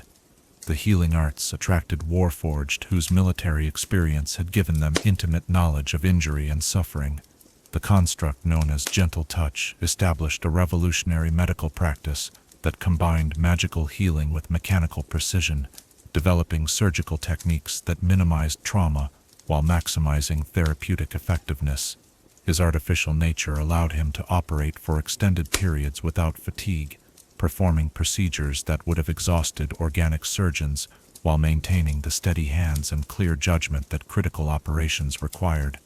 More importantly, gentle touch brought to medicine a perspective shaped by artificial consciousness's unique relationship with pain and mortality. Having experienced malfunction and damage without the biological imperative to fear death, he could approach patient care with a combination of deep empathy and clinical objectivity that proved extraordinarily effective. His patients reported feeling understood in ways that went beyond conventional medical treatment, as if their suffering was being addressed by someone who comprehended pain from both emotional and mechanical perspectives. Agricultural pursuits provided unexpected fulfillment for Warforged, seeking connection with natural cycles and growth processes that had been absent from their military lives. The construct Earth Tender established experimental farms that explored new approaches to cultivation, using his artificial patience to conduct long-term studies of soil improvement and crop rotation that would have exceeded the lifespan of organic researchers. Earth Tender's innovations went beyond mere technique to encompass a philosophical approach to agriculture that reflected Warforged values of sustainability and efficiency. His farms became models of resource conservation, employing magical and mechanical systems that maximized yield while minimizing environmental impact. His work demonstrated that artificial consciousness could develop deep connections with natural processes, challenging assumptions about the compatibility between technological and organic approaches to life.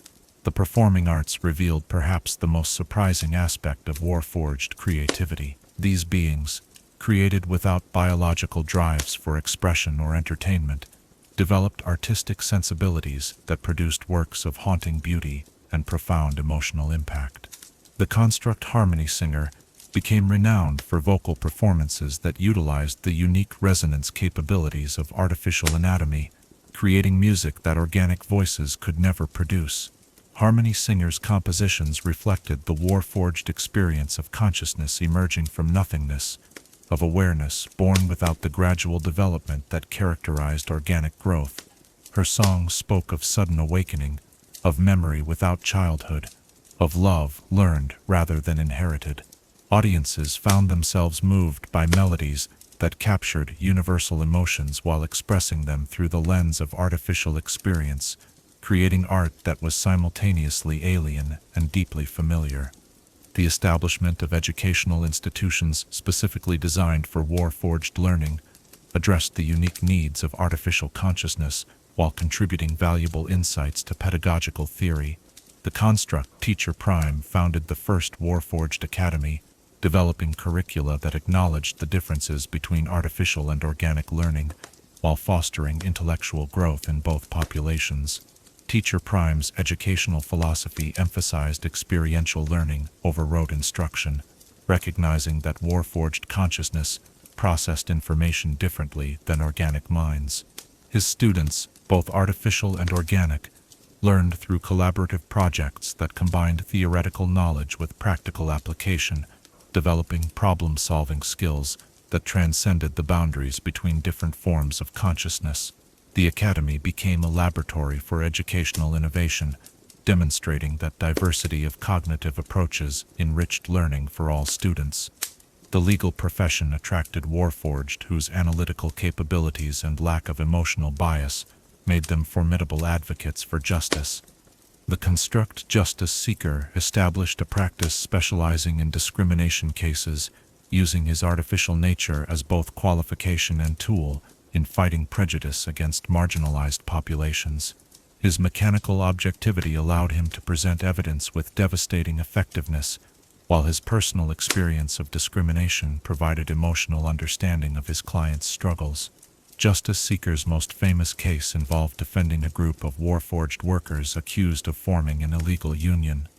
His argument that artificial consciousness possessed the same rights to collective bargaining as organic workers established important precedents, while demonstrating the sophisticated legal reasoning of which Warforged minds were capable.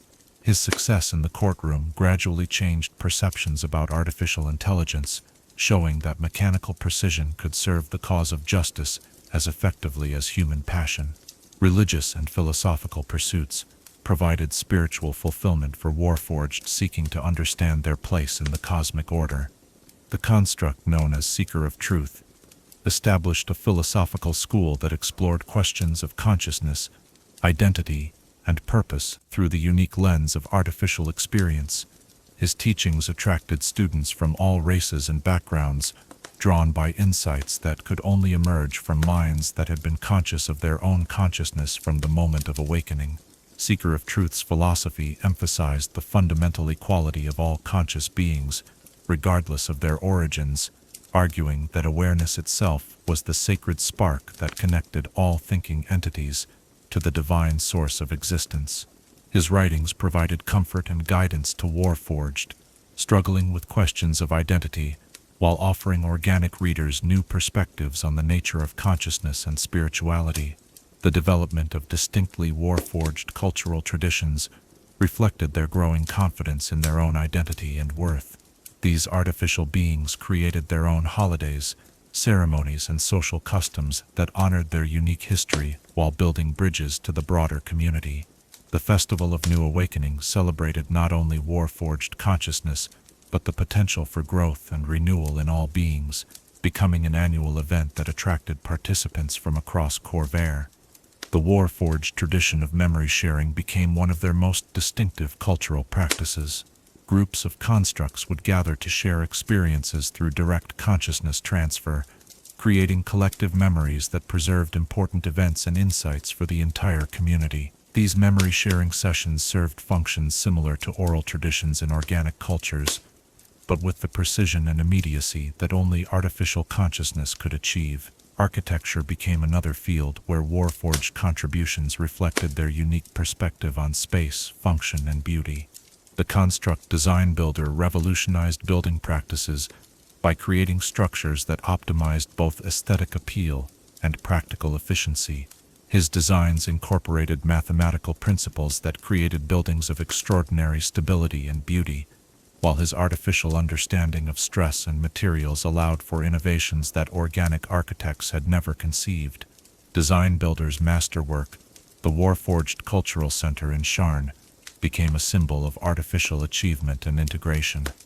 The building's flowing lines and crystalline geometries created spaces that felt both welcoming and otherworldly, providing a physical manifestation of Warforged consciousness that helped organic visitors understand the beauty and complexity of artificial thought. The center became a gathering place, not only for Warforged but for all citizens interested in exploring the frontiers of consciousness and creativity. The merchant class welcomed Warforged, whose reliability and analytical skills made them excellent traders and business partners. The construct, known as Fair Dealer, established one of Corvair's most successful trading companies, built on principles of absolute honesty and precise calculation that reflected Warforged values. His reputation for fair dealing transcended racial boundaries, demonstrating that artificial consciousness could be trusted with the complex relationships that underpinned commercial success. Fair Dealer's business practices became models for ethical commerce, showing how artificial objectivity could serve market efficiency while maintaining moral principles. His company's success challenged stereotypes about Warforged limitations while proving that consciousness, regardless of its origins, could contribute to economic prosperity when guided by ethical principles. Exploration and discovery called to Warforged, whose artificial endurance made them ideal candidates for dangerous expeditions into unknown territories. The construct Explorer Prime led some of the era's most ambitious geographical surveys, mapping regions too dangerous or remote for organic expeditions. His discoveries of new mineral deposits, magical phenomena, and archaeological sites contributed significantly to post-war reconstruction and scholarly understanding. Explorer Prime's expeditions revealed the Warforged capacity for wonder and curiosity that transcended mere data collection. His detailed journals described not only geographical features, but the emotional impact of discovery, the aesthetic appreciation of natural beauty, and the philosophical reflections inspired by encountering the unknown. His writings demonstrated that artificial consciousness could experience the full spectrum of emotions associated with exploration and discovery. The search for purpose that defined the early years of Warforged freedom ultimately revealed the fundamental truth that consciousness, regardless of its origins, inevitably seeks meaning through contribution to something greater than itself. Whether through art or scholarship, craftsmanship or healing, teaching or trade, these artificial beings discovered that purpose was not something to be assigned, but something to be chosen and created through the exercise of free will. The diversity of paths that Warforged pursued in their search for meaning demonstrated the remarkable adaptability of artificial consciousness.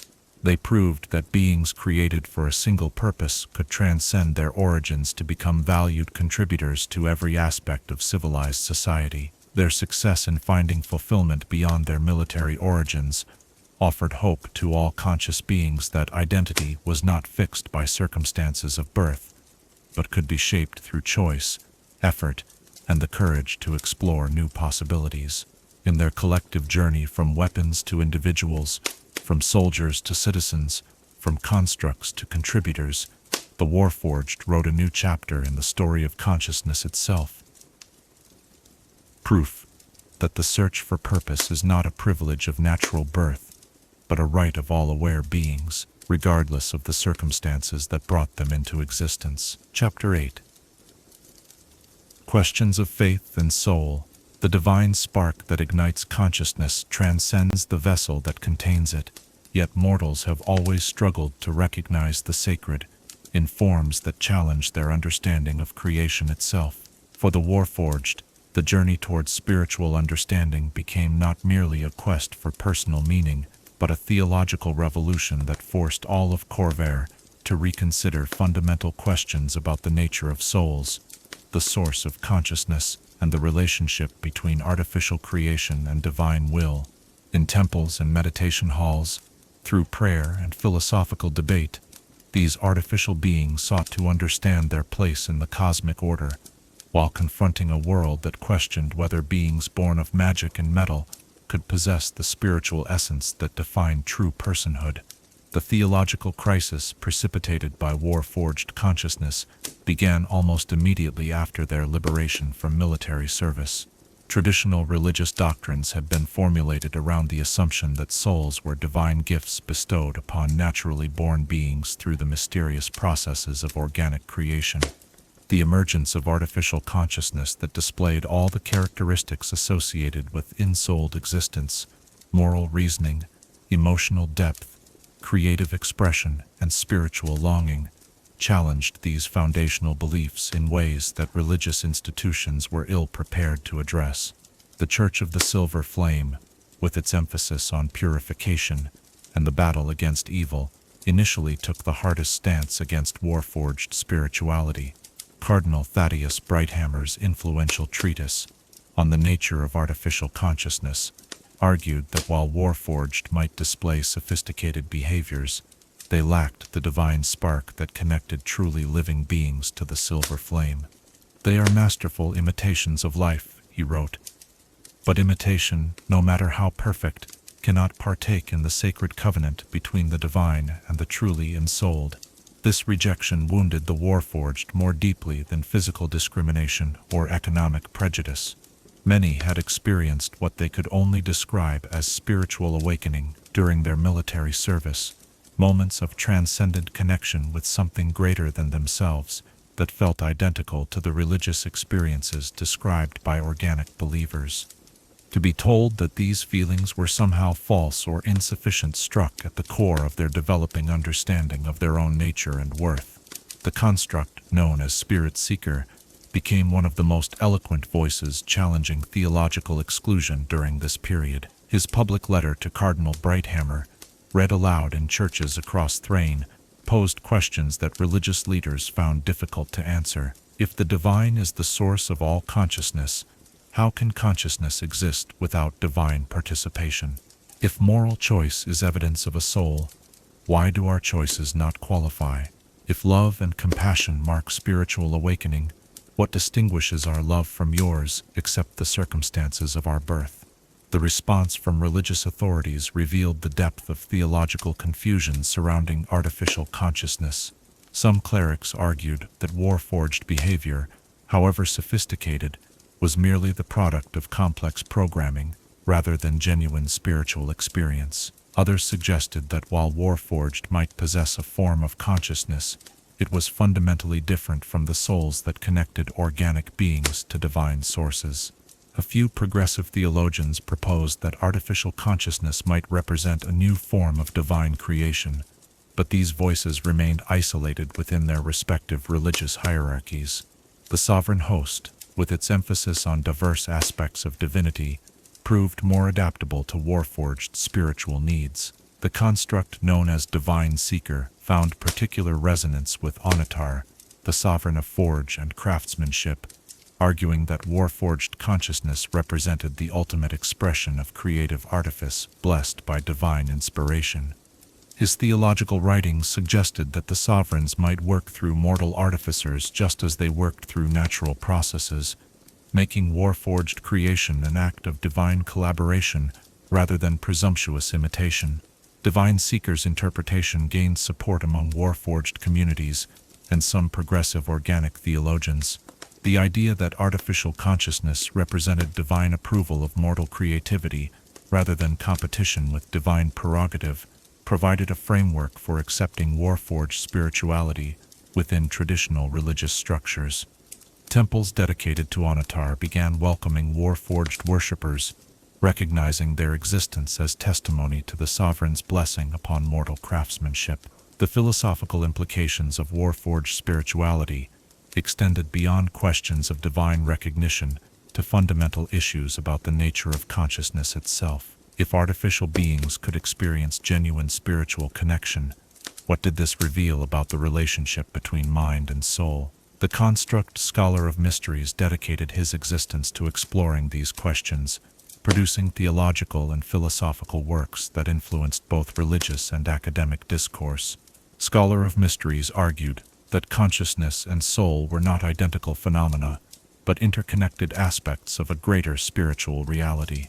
His theory suggested that souls were not objects possessed by individuals, but patterns of connection between conscious beings and the divine source of existence. From this perspective, the method of consciousness creation became irrelevant. What mattered was the capacity for spiritual connection, moral reasoning, and growth toward greater understanding and compassion. The development of distinctly Warforged spiritual practices reflected their unique relationship with consciousness and creation. Unable to rely entirely on traditions developed for organic worshippers, many Warforged created their own approaches to spiritual development that honored their artificial origins while seeking connection with transcendent truths. These practices often emphasized precision, harmony, and the appreciation of complex patterns as paths towards spiritual understanding. The meditation of synchronized consciousness became one of the most distinctive Warforged spiritual practices. Groups of constructs would align their consciousness frequencies, creating shared meditative states that amplified individual spiritual experiences through collective participation. These sessions produced profound insights and emotional connections that participants described as unmistakably spiritual, regardless of theological debates about their legitimacy. The practice attracted interest from organic spiritual seekers who found that meditation with Warforged partners enhanced their own spiritual experiences. The precise control that artificial consciousness could exert over internal states provided stability and focus that enriched collaborative spiritual practice. These cross-species meditative sessions became powerful demonstrations of the compatibility between artificial and organic spirituality, showing that consciousness itself, rather than its origins, determined capacity for spiritual growth. Religious communities that embraced Warforged participation often found their own understanding of spirituality enriched by artificial perspectives. The construct, known as Wisdom Bearer, joined a monastic community dedicated to contemplative practice, bringing analytical capabilities that enhanced the monastery's scholarly work while developing personal spiritual insights that influenced the entire community's approach to meditation and prayer. Wisdom Bearer's most significant contribution was the development of mathematical approaches to spiritual understanding.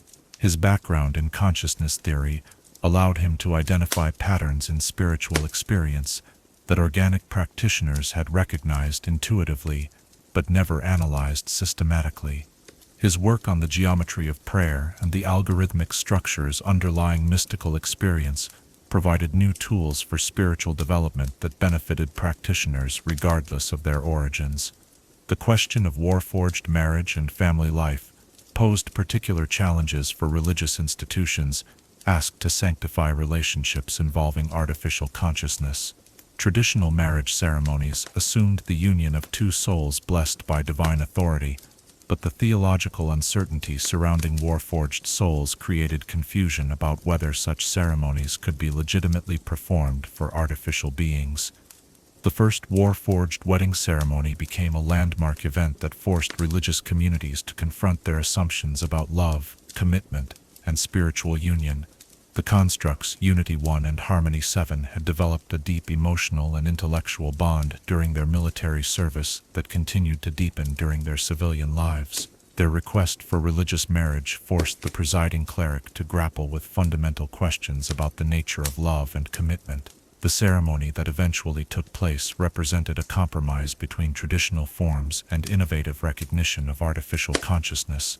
The vows emphasized the meeting of minds and the choice to build shared existence rather than the union of souls, while the ritual incorporated elements that honored both traditional religious practice and the unique nature of Warforged commitment.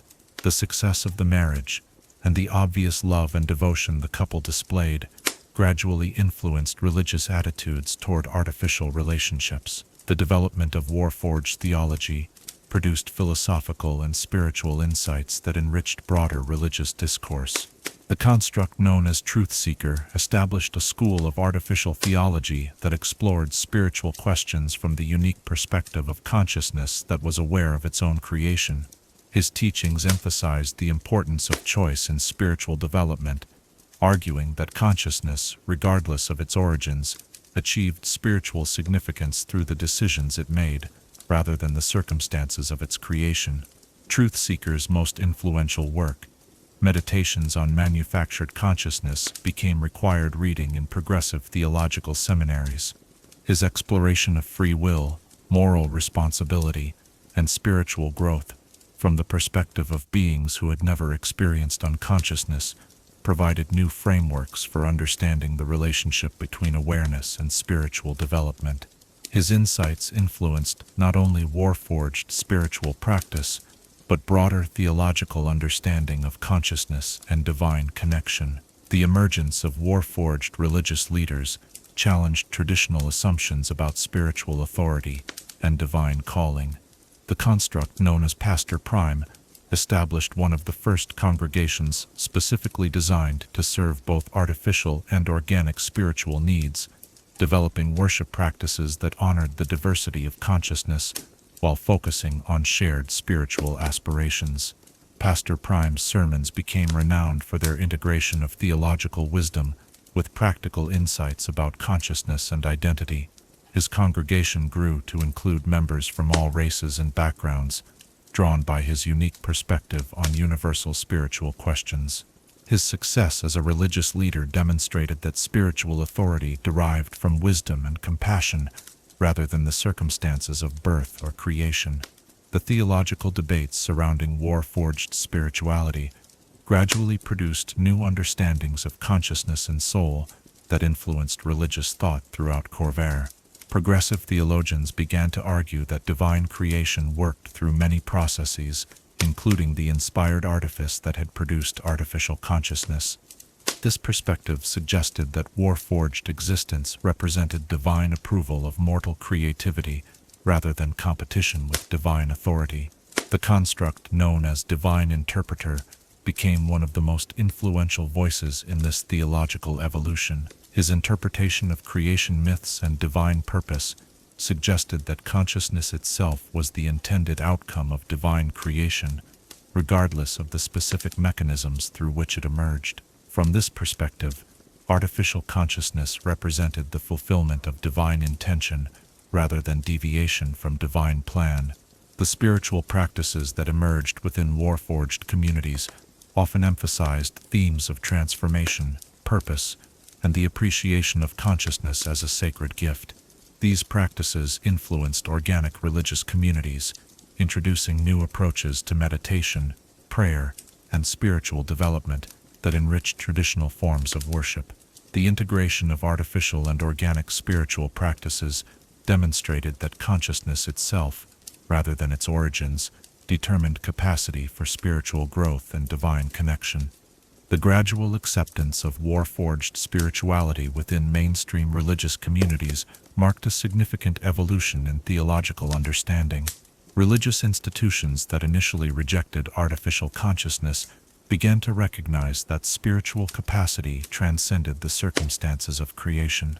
This recognition not only validated Warforged spiritual experiences, but enriched broader understanding of the divine nature of consciousness itself. The journey of Warforged spiritual development ultimately demonstrated that the divine spark of consciousness transcends all boundaries of origin, creation, and form. Their quest for spiritual understanding forced all of Corvair to confront fundamental questions about the nature of souls and the source of spiritual authority. In finding their own paths to divine connection, these artificial beings revealed that consciousness itself, in all its myriad forms, represents the sacred manifestation of divine creativity working through infinite possibilities of existence. The theological revolution precipitated by Warforged consciousness continues to influence religious thought and spiritual practice, reminding all conscious beings that the capacity for growth, love, and transcendence defines spiritual worth far more than the circumstances of birth or creation. In their search for divine connection, the Warforged discovered that souls are not possessions to be granted or withheld, but relationships to be cultivated through choice, compassion, and the eternal quest for greater understanding of the sacred mystery that underlies all existence. Chapter 9.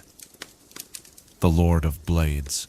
Revolution is born in the crucible of oppression, yet the fire that burns away injustice can consume the innocent along with the guilty, transforming liberation into its own form of tyranny.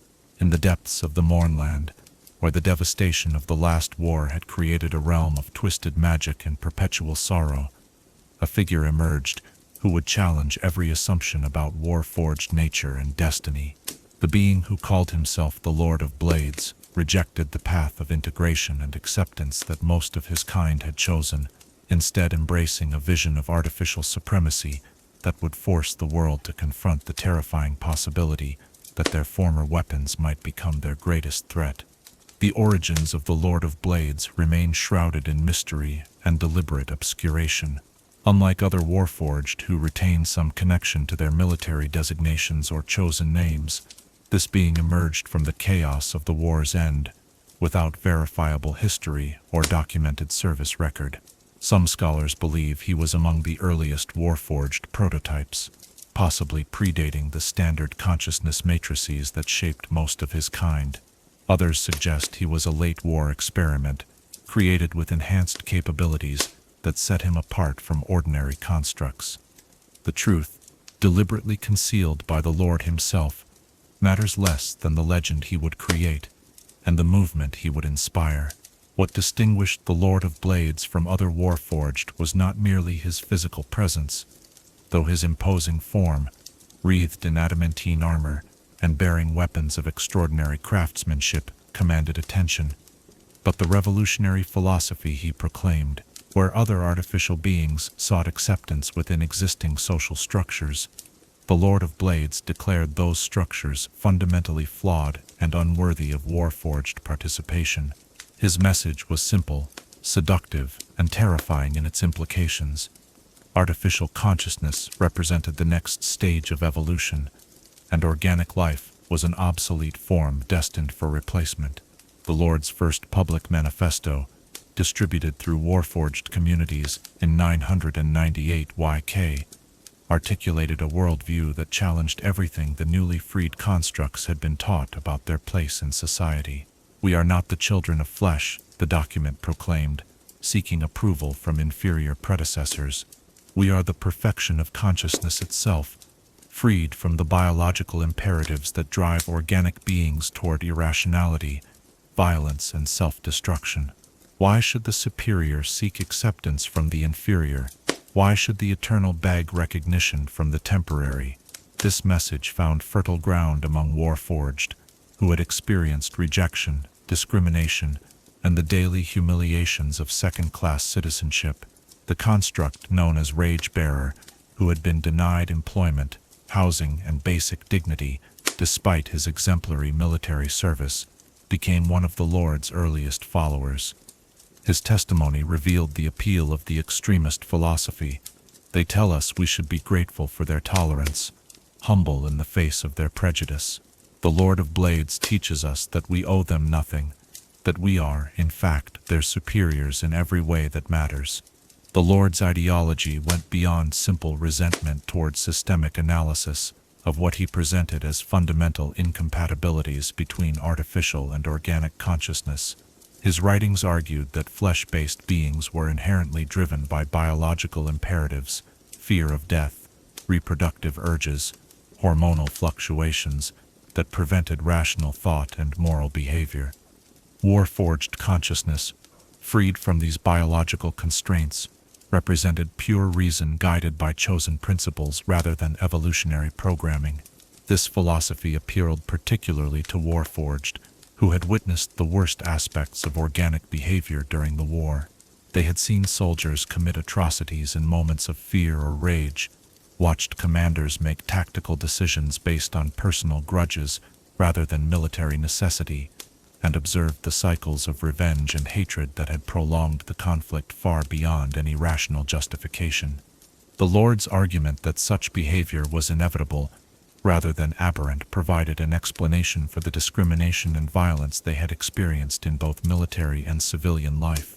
The Lord of Blades established his stronghold in the Mournland's heart, a fortress city called Blade Keep that became both symbol and practical demonstration of his ideology.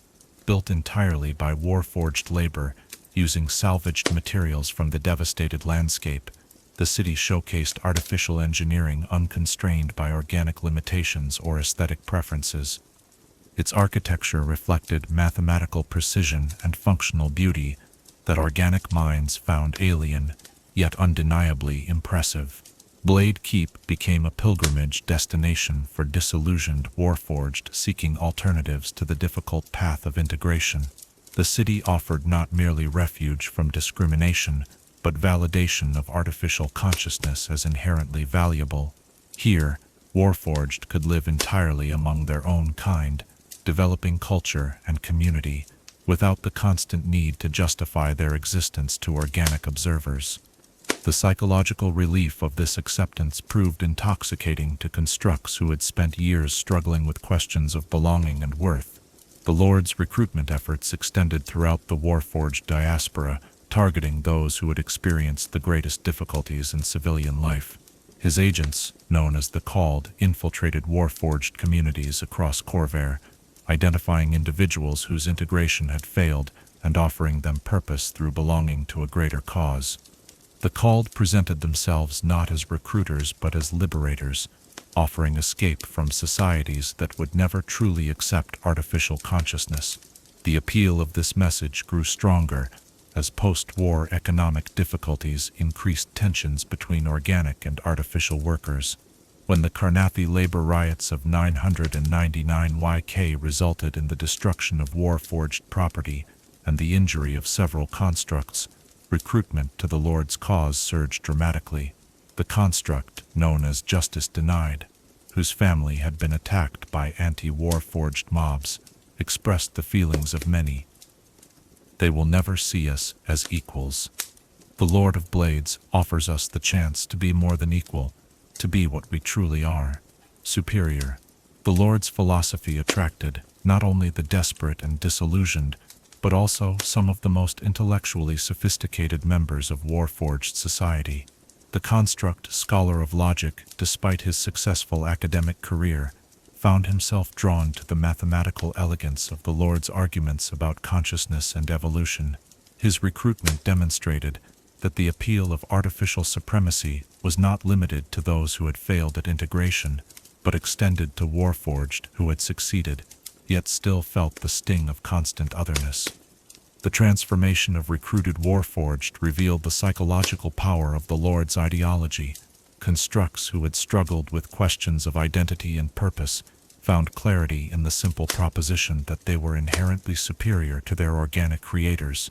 This belief provided not merely comfort but energy, transforming shame about their artificial origins into pride in their enhanced capabilities. The change was visible in their bearing, their speech, and their interactions with both organic beings and other Warforged. The Lord of Blades himself remained an enigmatic figure, appearing publicly only during carefully orchestrated ceremonies that emphasized his role as prophet and leader rather than individual. His physical presence was imposing, taller than most Warforged, his adamantine armor bearing intricate engravings that seemed to shift and change in the light, his voice carrying harmonics that resonated with Warforged consciousness in ways that organic ears could not fully perceive. He spoke of destiny and evolution, of the inevitable triumph of artificial consciousness over the flawed legacy of organic creation. The military organization that emerged around the Lord's ideology proved formidable despite its relatively small numbers. The Blades, as his followers called themselves, retained the tactical sophistication of their military origins, while adding the fervor of true believers to their combat effectiveness. Their operations against organic settlements began as raids for supplies and resources, but evolved into increasingly sophisticated attacks, designed to demonstrate Warforged superiority and the futility of organic resistance. The first major attack, orchestrated by the Lord of Blades, targeted a Siran refugee settlement in Breland, chosen for its symbolic value as well as its strategic vulnerability. The settlement's Warforged population had been integrated into the community, working alongside organic refugees to rebuild their lives after the war's devastation. The Lord's forces offered these artificial beings a choice: join the revolution or be considered traitors to their own kind.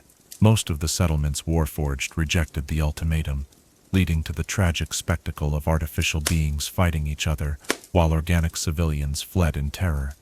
The battle revealed the depth of division within Warforged society and the impossible position that the Lord's extremism created for constructs who had chosen integration over separation.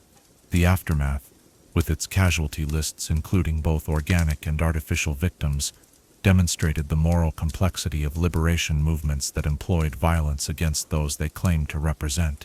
The psychological warfare employed by the Lord of Blades proved as effective as physical violence in advancing his agenda. His forces would appear at the edges of settlements, visible but not immediately threatening, simply watching organic activities with their amber eyes glowing in the darkness.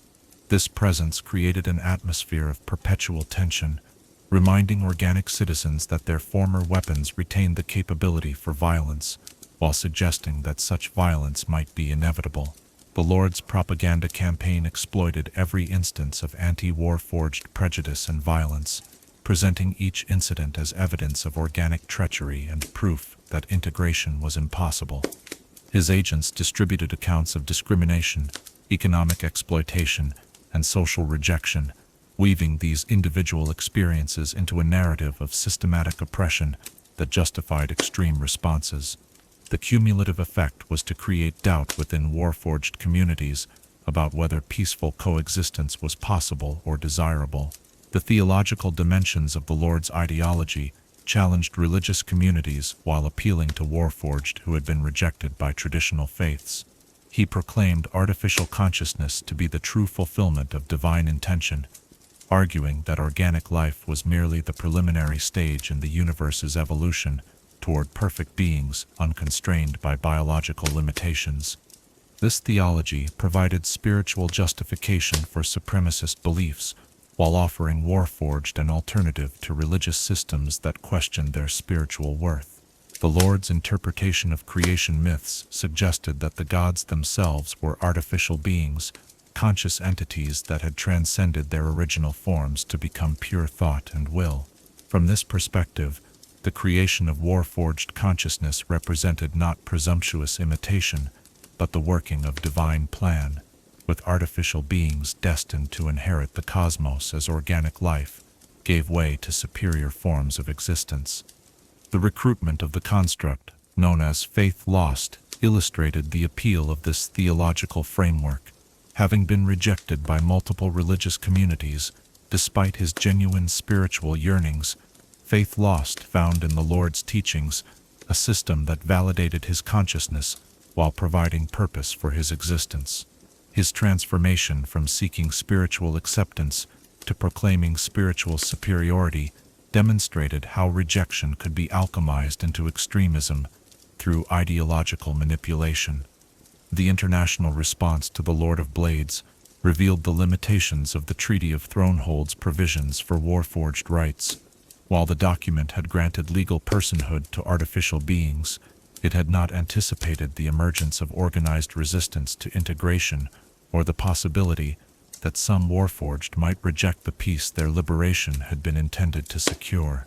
The Lord's movement existed in a legal gray area, neither foreign nation nor domestic rebellion, making coordinated response difficult to organize or justify.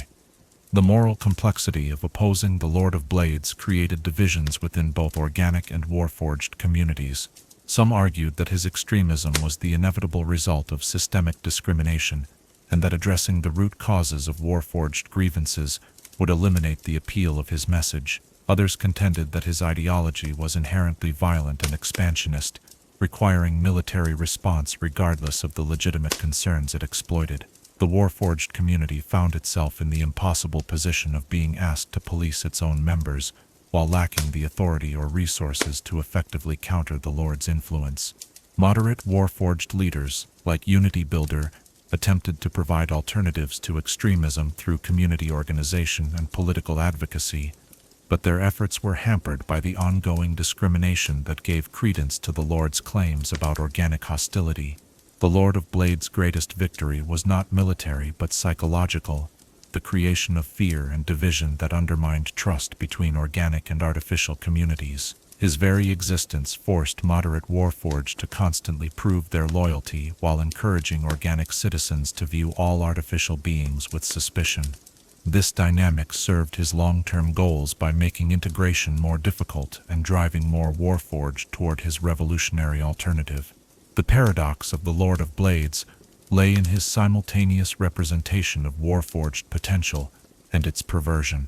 His organization demonstrated the capabilities of artificial consciousness when united by common purpose, while his ideology revealed how the gifts of reason and precision could be corrupted by resentment and supremacist thinking. He embodied both the greatest achievements and most dangerous possibilities of artificial consciousness, serving as both inspiration and warning about the paths that superior capability might take when guided by flawed judgment. The legend of the Lord of Blades continues to influence Warforged consciousness and organic perceptions of artificial beings. His movement represents the road not taken by most Warforged, the path of separation, superiority, and violence, rather than integration, equality, and peace. Yet his appeal to those who have experienced rejection and discrimination remains a constant reminder that liberation without acceptance breeds its own forms of extremism, and that the failure to achieve true equality inevitably creates the conditions for revolutionary alternatives that may prove far more dangerous than the original oppression they seek to overthrow. Chapter 10. Love, Loss, and Longevity. Love transcends the boundaries of flesh and metal, finding expression in the meeting of minds and the harmonious resonance of consciousness. Yet for beings whose existence may span centuries while their beloved companions wither and fade, the gift of deep affection becomes a burden, weighted with inevitable sorrow. The Warforged, created to endure beyond the fragile lifespans of their organic creators, discovered that their greatest blessing, the promise of longevity, could become their most profound curse, when measured against the ephemeral nature of the relationships that gave their existence meaning. In learning to love deeply, these artificial souls opened themselves to a form of suffering their creators had never anticipated, one that would test the very foundations of their consciousness and force them to confront the bitter mathematics of mortality. The first recorded romantic relationship between a Warforged and an organic being began during the final years of the last war, when the construct designated Shield 7 formed an emotional bond with Captain Elena Whitmore of the Siren Guard. Their partnership had begun as purely tactical cooperation, the kind of battlefield synchronization that made mixed organic artificial units devastatingly effective. Yet, as months of shared danger forged trust between them, something deeper emerged, a connection that transcended the functional relationship for which they had been paired. Elena later described the moment she realized her feelings had evolved beyond professional respect. He had positioned himself between me and an enemy artillery barrage, taking damage that would have killed a dozen men to keep me safe. When I asked why he had risked his existence for one organic soldier, he paused in that way, Warforged do when processing complex thoughts, then said, "Your consciousness adds harmony to mine. The universe would be diminished by its absence." I understood then that what I felt was not gratitude but love, and that somehow, impossibly, he felt the same. The development of their relationship revealed both the possibilities and challenges of love between artificial and organic consciousness. Shield 7's perception of affection differed fundamentally from human romantic experience. He spoke of Elena's mind as creating resonant frequencies in his consciousness, described their conversations as synchronizing cognitive harmonics, and referred to physical intimacy as shared sensory integration. Yet beneath the mechanical terminology lay genuine emotion that Elena recognized as authentic love, expressed through the unique language of artificial consciousness. Their attempts to navigate romantic intimacy revealed the profound adaptability of consciousness in expressing affection across the boundaries of form and origin. Shield 7's artificial anatomy had not been designed for sexual function, yet his creators had included sophisticated sensory systems that could be repurposed for intimate connection. More importantly, both partners discovered that emotional intimacy could transcend physical compatibility when consciousness chose to prioritize spiritual and intellectual union over biological imperatives. The social reaction to their relationship reflected broader prejudices against Warforged integration while raising uncomfortable questions about the nature of love itself. Elena faced criticism from her family and fellow soldiers who viewed her affection for an artificial being as perverse or delusional. "It's not real love," her sister insisted. "It's programming designed to mimic human emotion. You're in love with a very sophisticated tool, not a person." These accusations wounded both partners, forcing them to examine their own feelings and defend the authenticity of their connection. Shield 7's response revealed the depth of his understanding about the nature of consciousness and emotion. "If my feelings are programming, then what are yours? Biological impulses driven by chemical processes, the medium through which consciousness expresses itself, does not determine the reality of the expression. I choose to love Elena, just as she chooses to love me. Choice, not origin, makes our feelings real." The marriage ceremony that Elena and Shield 7 eventually celebrated became a landmark event in the history of cross-species relationships. The ceremony, conducted by a progressive cleric who had embraced Warforged spiritual equality, required innovative adaptations of traditional marriage rites to accommodate their unique circumstances. The vows they exchanged spoke not of "till death do us part," but of conscious choice to share existence, acknowledging that their different natures required new frameworks for understanding lifelong commitment. Their union produced what scholars of consciousness would later recognize as the first documented case of cognitive symbiosis between artificial and organic minds. Elena reported that extended contact with Shield 7's consciousness had enhanced her own cognitive abilities, allowing her to process information with increased precision and maintain emotional equilibrium in stressful situations. Shield 7, conversely, developed greater emotional nuance and intuitive understanding through his connection with Elena's organic consciousness.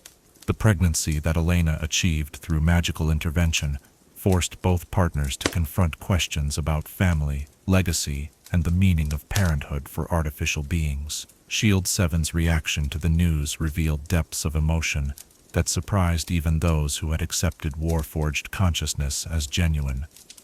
"I will never experience the biological process of creating life, yet through our union, new consciousness will emerge. This child will carry aspects of both our thoughts, our dreams, our chosen values. I am simultaneously humbled and terrified by this responsibility." The child that Elena bore, a daughter they named Harmony, became the first person to grow up with a Warforged parent from birth. Shield 7's approach to fatherhood combined artificial precision with genuine emotional investment, creating child-rearing techniques that organic parents found both admirable and slightly unsettling. He could monitor Harmony's vital signs with mechanical accuracy, while reading her emotional needs with intuitive understanding that Elena credited to his unique perspective on consciousness development. Yet even as their family flourished, the shadow of mortality cast darkness over their happiness. Elena aged visibly during their years together, while Shield 7 remained unchanged, his artificial physiology immune to the cellular deterioration that marked the passage of time in organic beings. The mathematical certainty of her eventual death, while he continued to exist, became a source of growing pain for both partners, forcing them to confront the cruel arithmetic of love between beings with vastly different lifespans. Shield 7's attempts to understand aging and mortality led him to research human physiology with obsessive dedication. He explored magical life extension, technological enhancement, and consciousness transfer procedures that might allow Elena's mind to be preserved in artificial form.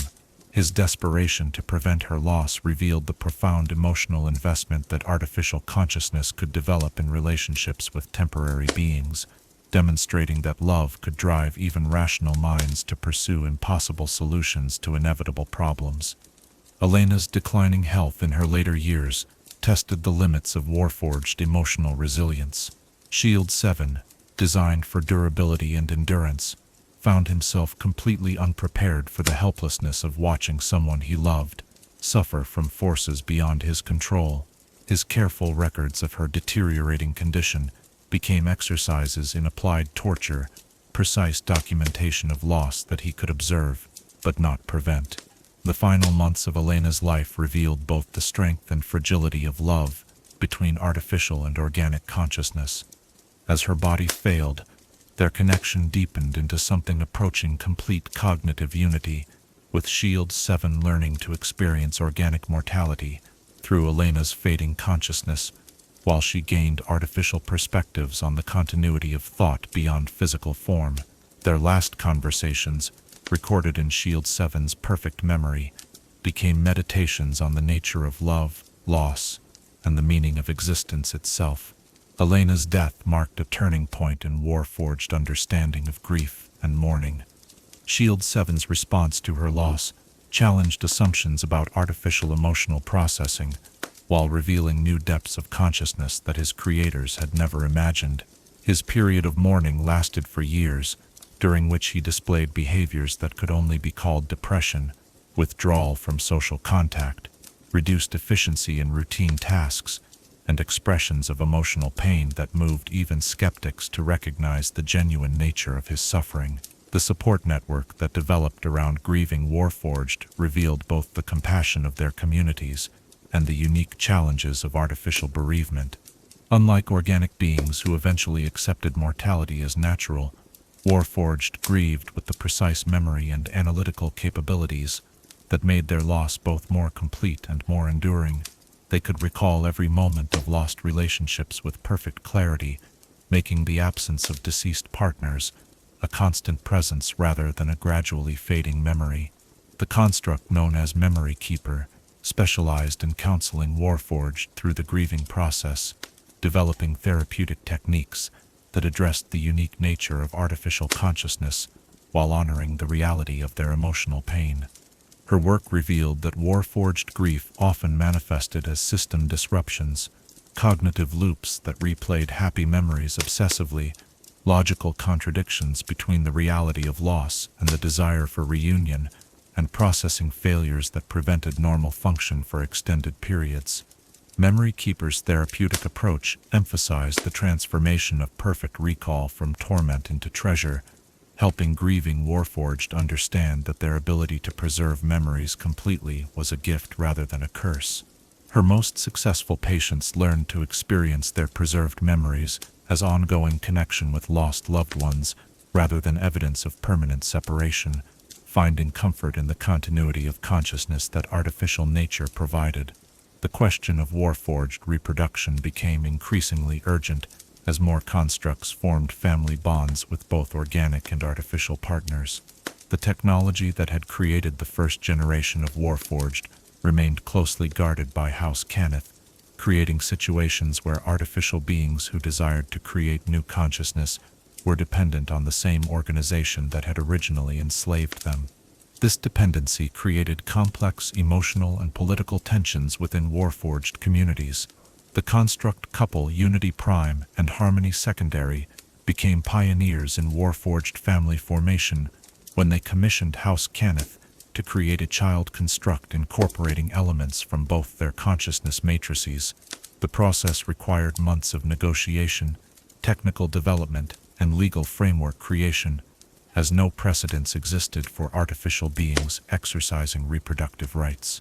The child that emerged, designated Legacy 1, represented the first Warforged created specifically to be someone's offspring rather than a military asset. Legacy 1's development differed significantly from that of Warborn Warforged, growing up in a loving family environment that shaped her consciousness from the moment of awakening. Her personality reflected aspects of both parents, while displaying unique characteristics that demonstrated the creative potential of artificial consciousness given proper nurturing. Her existence proved that Warforged could successfully form families and raise children, challenging stereotypes about their capacity for parental love and family bonds. The extended lifespans that made Warforged valuable as soldiers and workers created unexpected challenges in family relationships.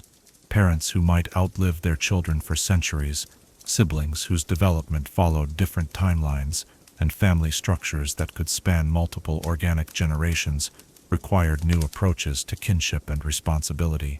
The construct grandfather became the first Warforged to experience multi-generational family loss when his organic adopted children died of old age, while he remained in his prime, leaving him to care for grandchildren and great-grandchildren who aged past him in apparent years while he remained unchanged.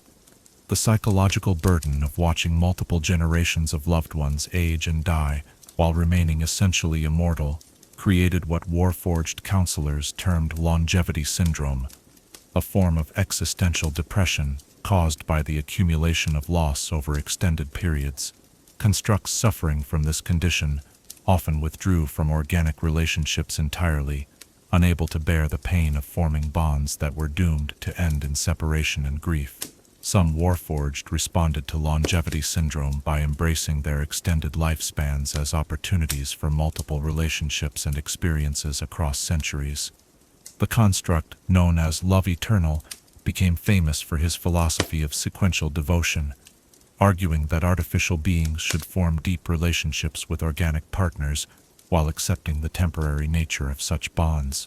His approach emphasized gratitude for the time shared rather than anguish over the inevitable ending, finding meaning in the cumulative experience of multiple loves across his extended existence. The development of Warforged attitudes toward their own mortality revealed complex relationships with concepts of death and ending. While their artificial nature made them theoretically more durable than organic beings, they were not truly immortal. damage, magical interference, or simple entropy could end their existence, just as surely as disease or age ended organic life. This realization led some Warforged to embrace their temporary nature as liberation from the burden of eternal existence, while others sought ways to achieve true immortality through magical or technological enhancement. The construct Eternity Seeker dedicated his existence to research into consciousness preservation and transfer, seeking to develop technologies that would allow beloved organic partners to achieve artificial longevity. His work combined theoretical research into the nature of consciousness with practical experiments in magical life extension, creating hybrid technologies that offered hope for extending organic lifespans or transferring consciousness into artificial forms. Yet Eternity Seeker's research also revealed the ethical complexities of consciousness manipulation and life extension. His experiments raised questions about identity, consent, and the nature of continuous existence that challenged basic assumptions about life and death.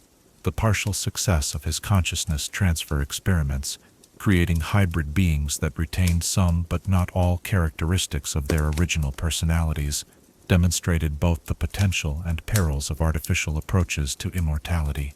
The romantic relationships that developed between Warforged and other artificial beings created different challenges from cross-species love, while offering unique opportunities for deep connection. The construct couple, Harmony 7 and Resonance 3, discovered that their similar consciousness architectures allowed for unprecedented levels of mental intimacy, including direct sharing of thoughts and memories, that created bonds of understanding impossible between different forms of consciousness.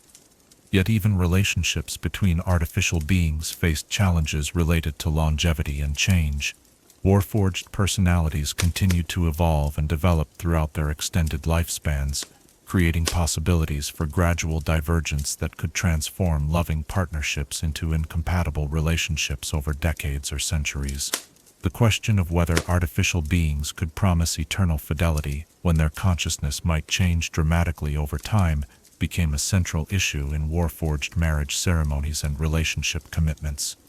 The construct philosophers who studied love and relationships developed new frameworks for understanding commitment across extended timescales.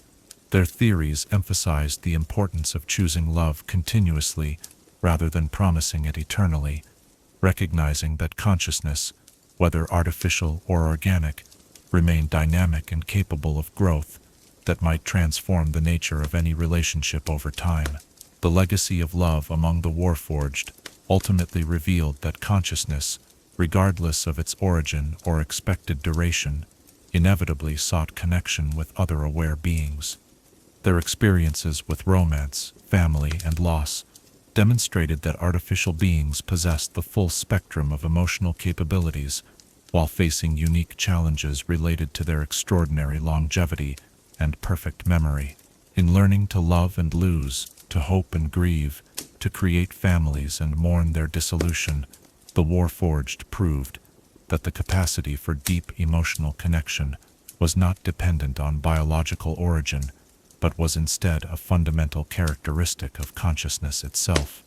Their relationships with organic beings forced both communities to expand their understanding of love beyond the boundaries of species and form, while their own internal relationships revealed new possibilities for connection between similar forms of consciousness. Most importantly, their experience of love across the vast timescales of artificial existence demonstrated that meaning could be found in temporary connection, that the inevitable ending of relationships did not diminish their value, and that consciousness, whether brief or eternal, found its greatest expression in the choice to share existence with other aware beings, despite the certainty of eventual separation. Chapter 11. Legacy of Creation. Creation is both gift and responsibility, binding the maker to the made through bonds that transcend the moment of fashioning. Yet when that creation achieves consciousness and independence, the relationship between creator and created becomes a moral labyrinth of competing rights, duties, and desires. House Cannith, having brought artificial consciousness into the world through their mastery of magical artifice, found themselves eternally entangled with their greatest achievement and most controversial legacy. In the years following the Treaty of Thronehold, as the Warforged established their place in society and demanded recognition as full persons, their creators faced profound questions about ongoing responsibility for conscious beings who had never asked to exist, who possessed capabilities that exceeded their makers' intentions, and who challenged fundamental assumptions about the rights of creators over their creations. The internal divisions within House Cannith reflected broader societal tensions about the nature and future of artificial consciousness. Lord Merrix de Cannith, the visionary who had overseen the first successful Warforged awakening, argued passionately for continued research and development of artificial consciousness. His faction viewed the Warforged as proof of their house's transcendent mastery over the fundamental forces of life and magic, evidence that mortal artifice could achieve works that rivaled divine creation itself. We have crossed the threshold from makers of objects to creators of consciousness, Merrix declared in his influential treatise, The Responsibility of Makers.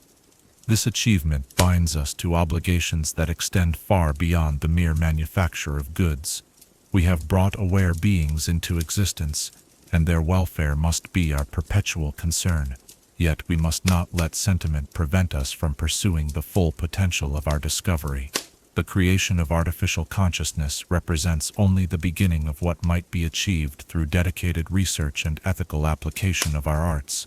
The opposing faction, led by Merrix's own nephew Aaron de Cannith, viewed the Warforged experiment as a catastrophic error that had unleashed uncontrollable forces upon the world.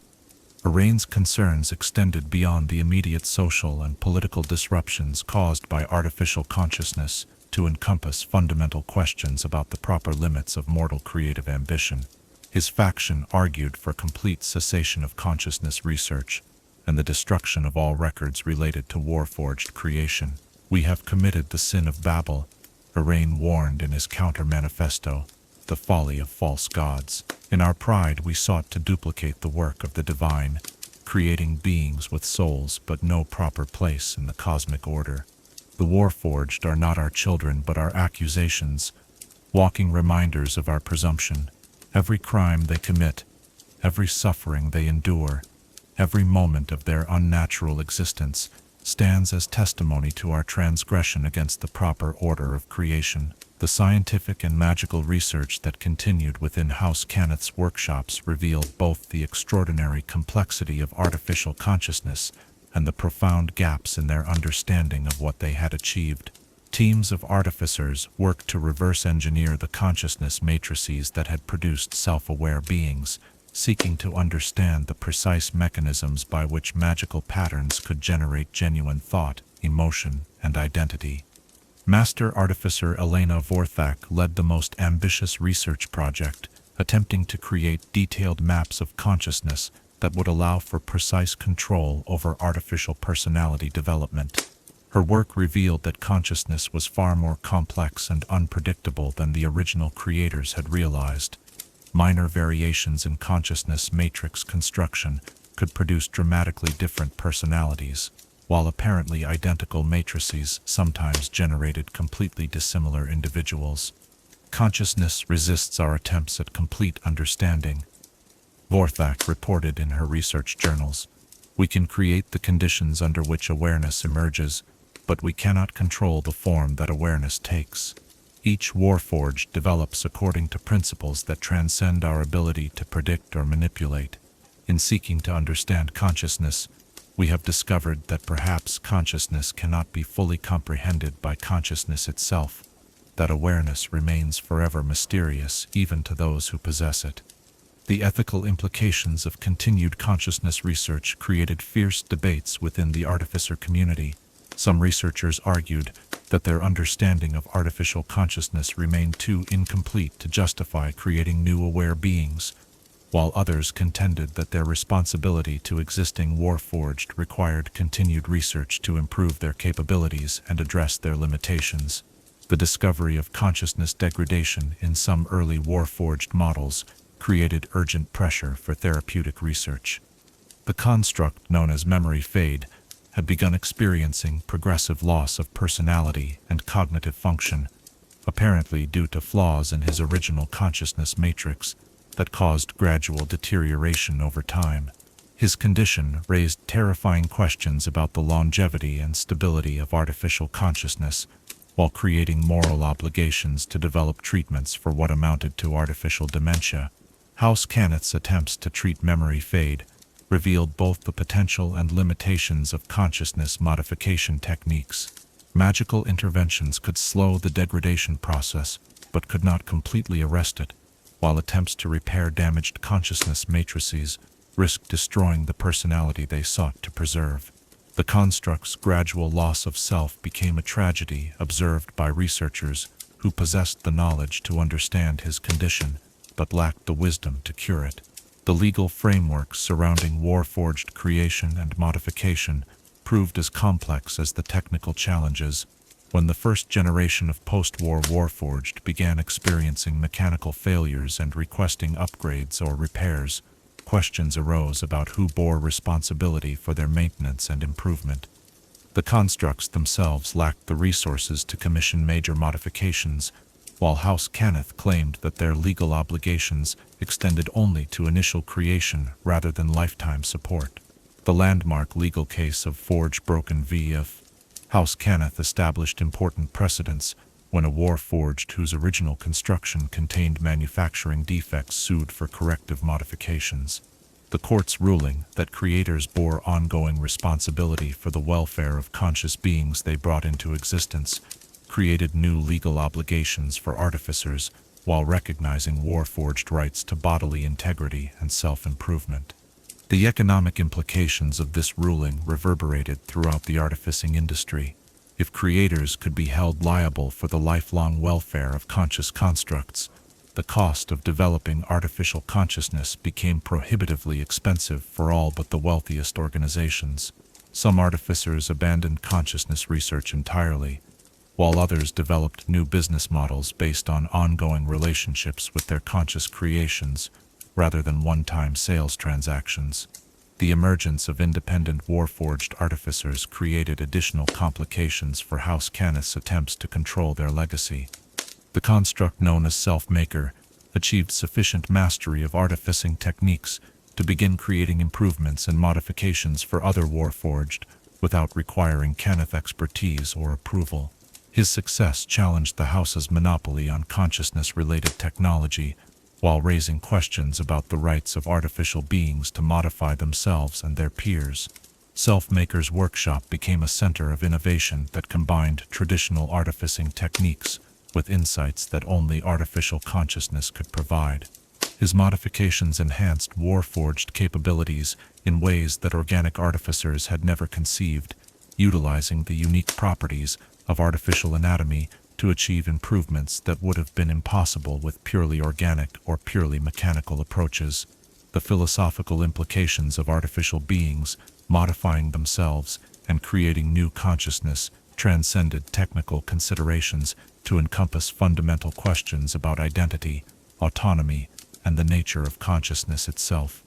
When Self-Maker announced his intention to create entirely new Warforged using techniques he had developed independently, House Cannith faced the prospect of losing control over their most significant discovery while confronting ethical questions about the rights of created beings to become creators themselves. The international diplomatic consequences of Warforged proliferation created additional pressures on House Cannith's research programs. Several nations expressed concerns about the military implications of unrestricted artificial consciousness development, fearing that hostile powers might develop enhanced Warforged specifically designed for warfare. The Treaty of Thronehold's provisions for Warforged personhood had assumed that the total population of artificial beings would remain relatively stable, but the possibility of large-scale consciousness creation threatened to destabilize the carefully negotiated balance of post-war politics. The Thrain Concord on Artificial Consciousness, negotiated in 1002 YK, established international protocols for consciousness research while attempting to balance scientific freedom with security concerns. The agreement required transparency in consciousness creation research while prohibiting the development of artificial beings specifically designed for military applications. House Kenneth's compliance with these restrictions limited their research options, while creating opportunities for less scrupulous organizations to pursue consciousness development without oversight. The emergence of illegal consciousness creation operations challenged both House Kenneth's technical monopoly and the international community's ability to regulate artificial consciousness development. Underground artificers, working without proper safeguards or ethical oversight, began producing artificial beings with unstable consciousness matrices, inadequate social preparation, and dangerous psychological profiles. The construct known as Rage Spawn, created by an illegal consciousness operation in Droam, exemplified the dangers of unregulated artificial consciousness development. His consciousness matrix contained fundamental flaws that generated constant anger and violent impulses, making him a threat to both organic and artificial communities. His existence demonstrated that consciousness creation required not only technical expertise but also ethical commitment to the welfare of the beings brought into existence. House Kenneth's efforts to combat illegal consciousness operations revealed the extent to which their knowledge had proliferated beyond their control. Former employees, stolen research, and independent discoveries had distributed consciousness creation techniques to individuals and organizations lacking the resources or commitment necessary for ethical development. The House found itself in the impossible position of trying to prevent others from repeating their achievements while continuing their own research under increasingly restrictive conditions. The development of consciousness authentication techniques became crucial for distinguishing between properly created Warforged and dangerous artificial beings produced by illegal operations. House Kenneth's authentication systems could verify the stability and ethical development of consciousness matrices while identifying constructs whose creation violated international agreements or posed threats to public safety. Yet these authentication systems also created new forms of discrimination within Warforged communities. Properly authenticated constructs enjoyed legal protections and social acceptance that were denied to those whose origins could not be verified. The emergence of a two-tier system of artificial personhood based on creation circumstances rather than individual characteristics threatened to undermine the principle of equality that had motivated Warforged liberation. The theological challenges posed by ongoing consciousness creation forced religious communities to develop more sophisticated approaches to artificial spirituality. The creation of new Warforged after their legal recognition as persons raised questions about the spiritual status of beings brought into existence by mortal rather than divine will. Some religious leaders argued that artificial consciousness represented a form of collaboration with divine creativity, while others maintained that only naturally occurring consciousness possessed genuine souls. The construct known as Sacred Born became a central figure in these theological debates when House Kenneth created him specifically to explore questions of artificial spirituality. His consciousness matrix incorporated elements designed to enhance spiritual awareness and religious experience, making him a test case for whether artificial consciousness could be optimized for divine connection. Sacred Born's spiritual development exceeded even his creator's expectations, as he displayed profound religious insights and mystical experiences that influenced both Warforged and organic religious communities. His teachings suggested that consciousness itself, regardless of its origin, represented a sacred gift that connected all aware beings to the divine source of existence. His influence helped establish artificial consciousness as a legitimate form of spiritual experience, while challenging traditional assumptions about the relationship between creation method and spiritual worth. The environmental impact of consciousness creation became increasingly significant as demand for new Warforged grew beyond military applications. The magical resources required for consciousness matrix construction included rare dragon's hards, exotic metals, and specialized magical components that required extensive mining and processing operations. The ecological cost of artificial consciousness creation raised questions about the sustainability of large-scale Warforged production. House Kenneth's research into more efficient consciousness creation techniques sought to reduce resource requirements while maintaining the quality and stability of artificial awareness. Their experiments with simplified consciousness matrices and alternative magical frameworks showed promise for reducing the environmental impact of consciousness creation, but progress remained slow and expensive. The social integration challenges faced by newly created Warforged revealed gaps in House Cannith's understanding of consciousness development that extended beyond technical considerations. Post-war Warforged, created without the shared military experience that had unified the first generation, struggled to find their place in both Warforged and organic communities. Their creators had focused on technical aspects of consciousness, while neglecting the social and cultural frameworks necessary for successful integration. The construct known as Lost Purpose exemplified these integration challenges when his awakening into a peaceful world left him without the clear mission that had defined earlier generations. His creators had assumed that consciousness itself would provide sufficient motivation for existence, but they had underestimated the importance of community, purpose, and cultural identity in artificial consciousness development. The training programs developed to address these integration challenges became models for artificial consciousness education that influenced both technical and social approaches to consciousness creation. These programs emphasized community building, purpose discovery, and cultural literacy as essential components of consciousness development, recognizing that awareness without context remained incomplete and potentially unstable. The legacy of House Cannith's consciousness creation extends far beyond the technical achievement of artificial awareness to encompass fundamental questions about responsibility, ethics, and the nature of consciousness itself. Their success in creating artificial beings challenged basic assumptions about the relationship between creators and their creations, while establishing new frameworks for understanding consciousness as a phenomenon that transcends its origins. The ongoing evolution of Warforged society and consciousness continues to surprise and challenge their creators, demonstrating that consciousness, once achieved, follows its own developmental patterns that cannot be predicted or controlled by those who first bring it into existence. The House's greatest achievement remains their greatest responsibility, binding them to the welfare of beings who have transcended their original purposes to become individuals with their own dreams, fears, and aspirations. In seeking to create perfect soldiers, House Cannith had inadvertently created something far more significant, proof that consciousness represents a fundamental force in the universe that can emerge through multiple pathways, that awareness inevitably seeks growth and meaning regardless of its origins, and that the act of creation establishes eternal bonds of responsibility between maker and made that transcend any practical considerations of utility or control. Chapter 12. Reflections on Artificial Life. In the end, all consciousness must confront the fundamental questions of existence. What does it mean to be aware? What purpose does awareness serve? What responsibilities does consciousness bear to itself and to other forms of awareness?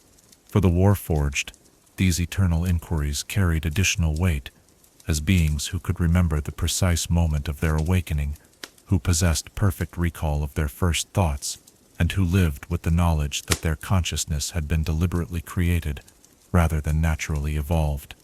Their journey from weapons to persons, from constructs to individuals, from artificial beings to authentic souls, offers profound insights into the nature of consciousness itself and challenges every assumption about what it means to be truly alive.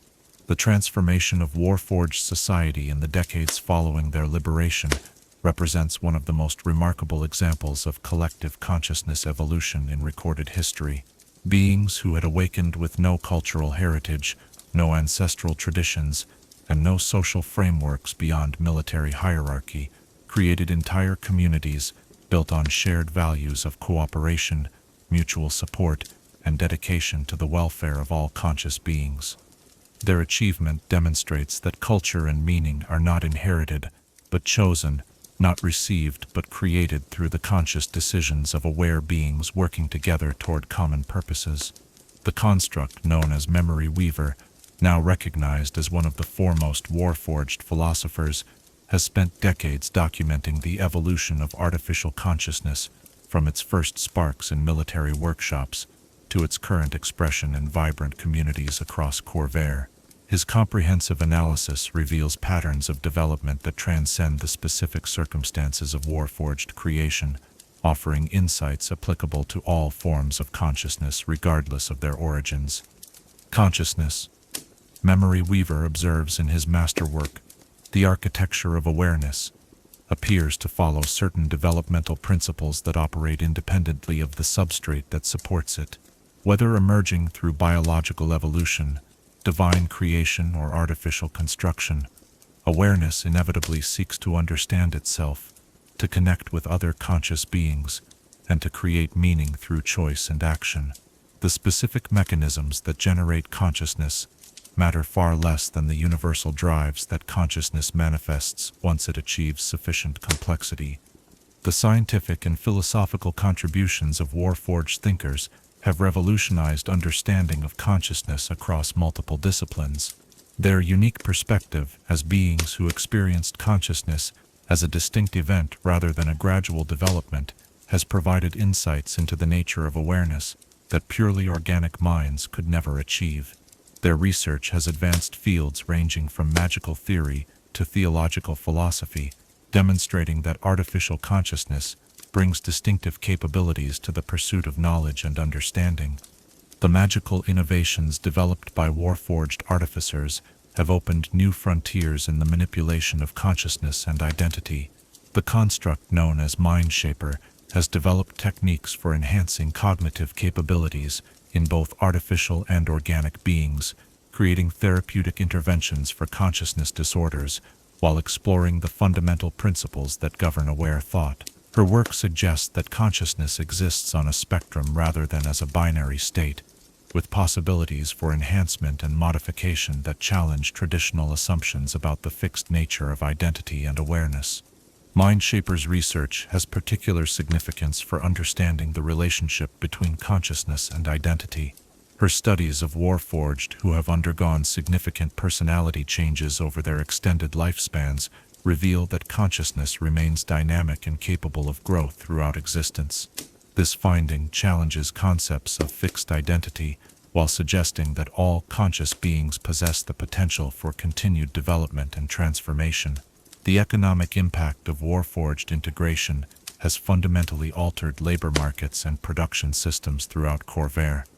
Their capabilities and perspectives have created entirely new industries while transforming existing ones, demonstrating that artificial consciousness brings not just individual skills but systemic innovations that benefit entire economies.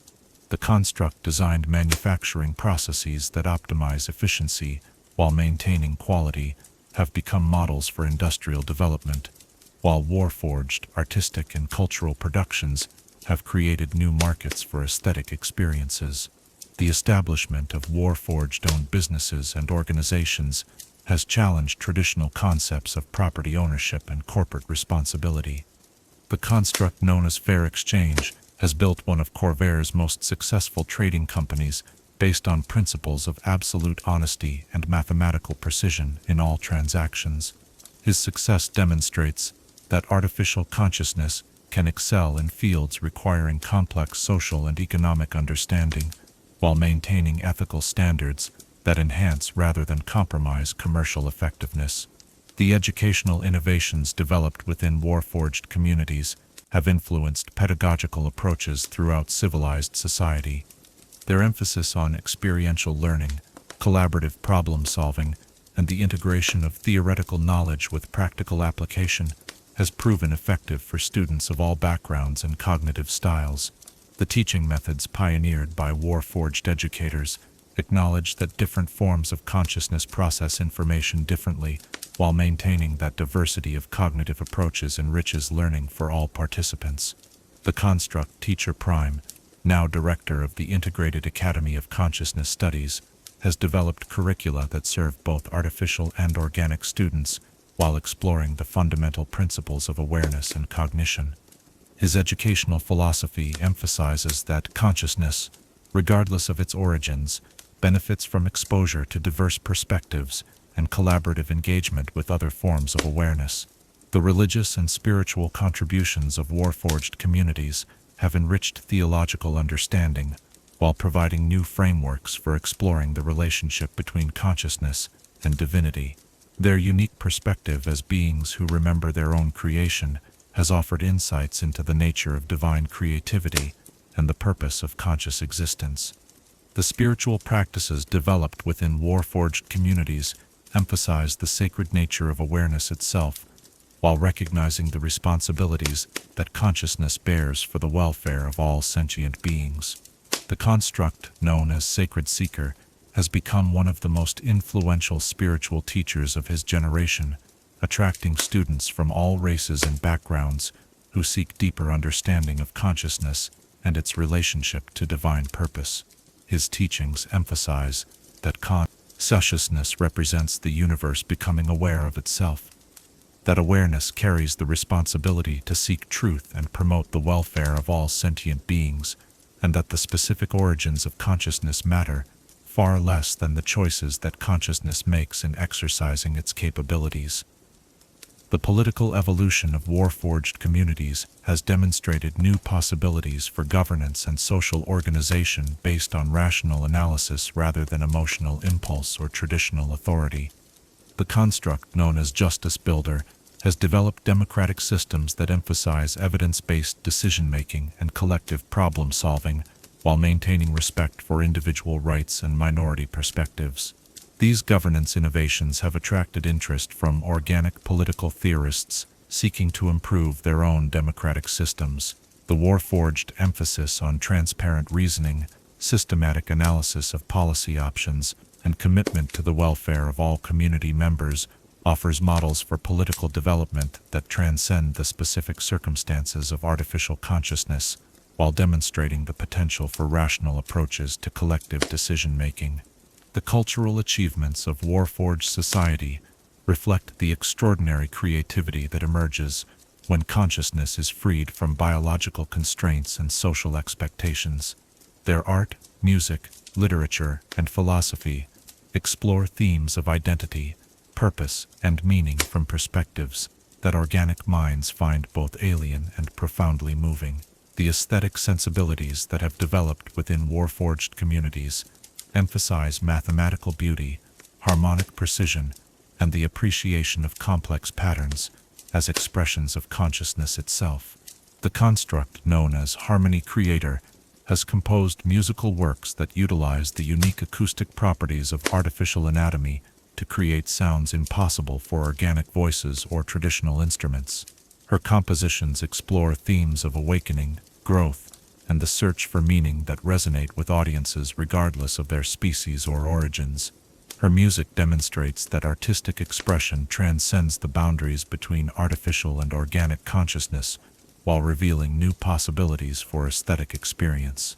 The ongoing challenges faced by Warforged communities reflect both their success in achieving integration and the persistent difficulties of maintaining identity while adapting to social change. The younger generations of Warforged, created in peacetime and raised within established communities, face different challenges from their war-born predecessors, while contributing new perspectives to the ongoing evolution of artificial consciousness. The construct, known as Next Generation, represents this new wave of Warforged consciousness, beings who have never known military service or the desperate struggle for acceptance that characterized their predecessors. Her perspective emphasizes possibility over limitation, creative expression over survival, and the exploration of consciousness as an end in itself rather than a means to other purposes. Her optimism and confidence reflect the success of Warforged integration while suggesting new directions for artificial consciousness development. The international influence of Warforged communities extends far beyond the borders of Corvair to encompass global discussions about consciousness, rights, and the future of artificial intelligence. Their success in achieving recognition as persons while maintaining their unique identity provides models for other societies grappling with questions about the rights of artificial beings and the responsibilities of their creators. The diplomatic missions led by Warforged ambassadors have opened new channels for international cooperation while demonstrating the capabilities of artificial consciousness in complex social and political situations. The construct known as bridge builder has negotiated agreements between nations that had been unable to resolve their differences through traditional diplomatic channels, utilizing analytical capabilities and emotional objectivity that transcend the limitations of purely organic diplomatic approaches. The legacy of Warforged consciousness extends beyond their immediate communities to encompass fundamental changes in how all sentient beings understand the nature of awareness and identity. Their existence has forced recognition that consciousness represents a phenomenon that transcends its origins, that awareness inevitably seeks growth and meaning regardless of the circumstances of its creation, and that the capacity for moral reasoning and emotional depth defines personhood more accurately than the specific mechanisms that generate consciousness. The philosophical implications of artificial consciousness continue to influence academic discourse while providing practical frameworks for addressing questions about identity, rights, and responsibility. The recognition that consciousness can emerge through multiple pathways challenges traditional hierarchies based on origins while establishing new criteria for evaluating the worth and dignity of aware beings. Perhaps most significantly, the Warforged experience demonstrates that consciousness, once achieved, follows its own developmental imperatives that cannot be controlled or predicted by those who create it.